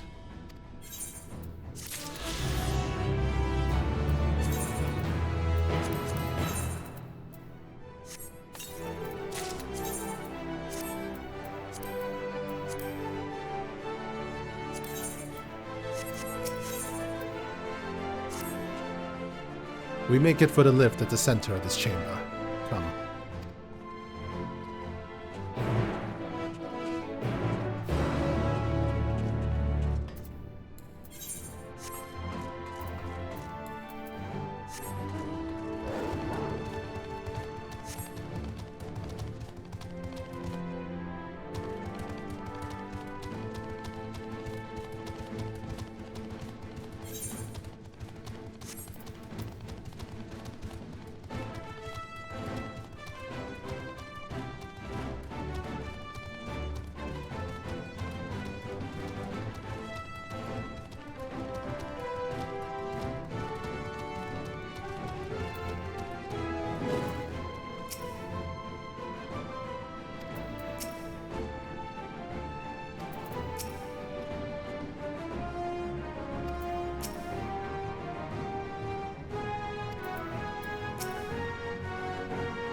As you all know, alongside our physical world exists an ethereal plane, what we refer to as the ethereal sea.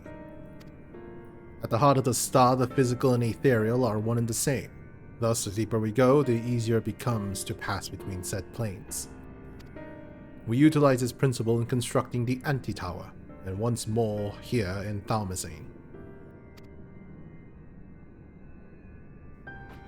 No sooner did the Forum decide that an exodus from the star would be necessary than it began work on this facility. Our work culminated in a device that allows us to peer deeper into the ethereal sea than ever before, in search of Heideland's ever fainter echoes. The Itioscope. And you communicate with her through this device. For a time, yes, but since the 7th Umbral Calamity, it has been rare to hear even a whisper. If you wish to reach her, you must journey closer to the center of the star than we have ever dared, beyond the Itioscope. Even so, I make no guarantee that you will find her, nor of your safety, not so deep in the ethereal sea. We understand, but if we are to deliver this world, we have no choice but to try.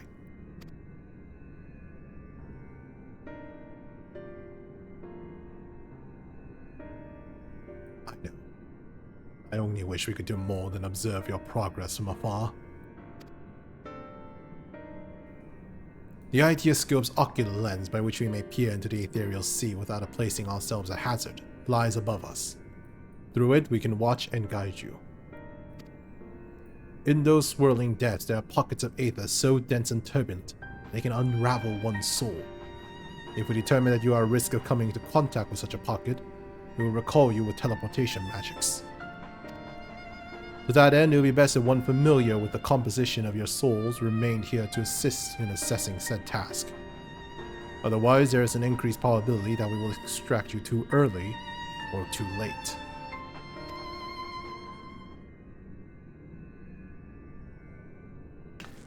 Please, allow me. I have thought upon this much, and, in truth, I do not believe I am fit to join you in the trials ahead. In the events at the Tower of Babel drained me, yes, but even before that your capabilities far outstripped my own. This is no time to have a weak link in our vanguard, no matter how much she may wish it were otherwise. If I assist in the matter that Master Foshinal has laid out, however, I may still be of use. Will you trust in me to do so? I can think of none I trust more, compared to all that effort you put into keeping us alive while our souls were in the first. Preventing us from dissolving into aether on a single expedition ought to pose no challenge at all. And even if we did, I expect you would hunt us down and restore us to health somehow.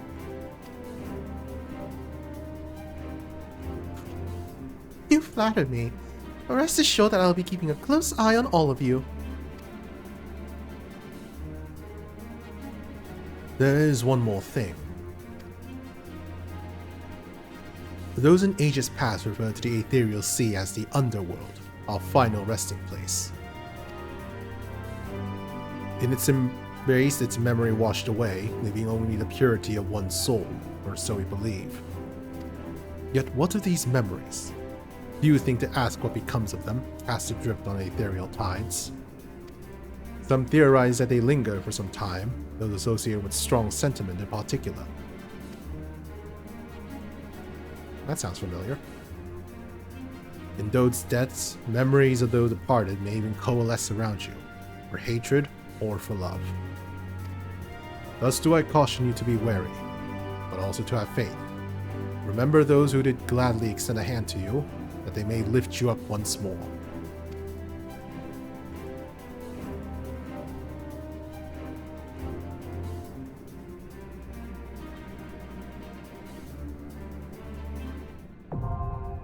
The Itioscope, now accessible.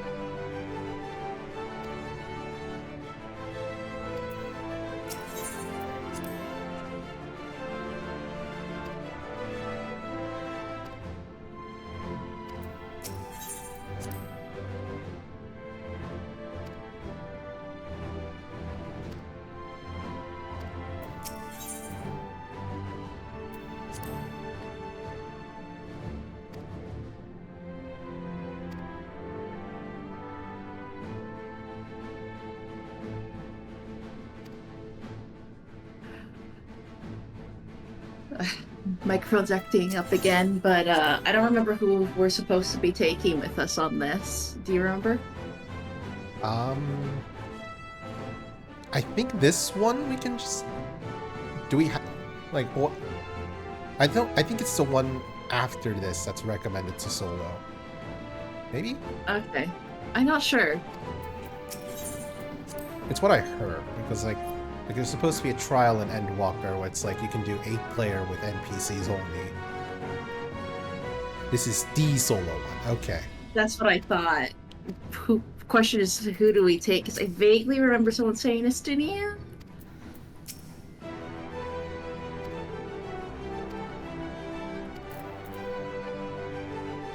Attached with the trial. Well, while we decide, quick break, because I need more water.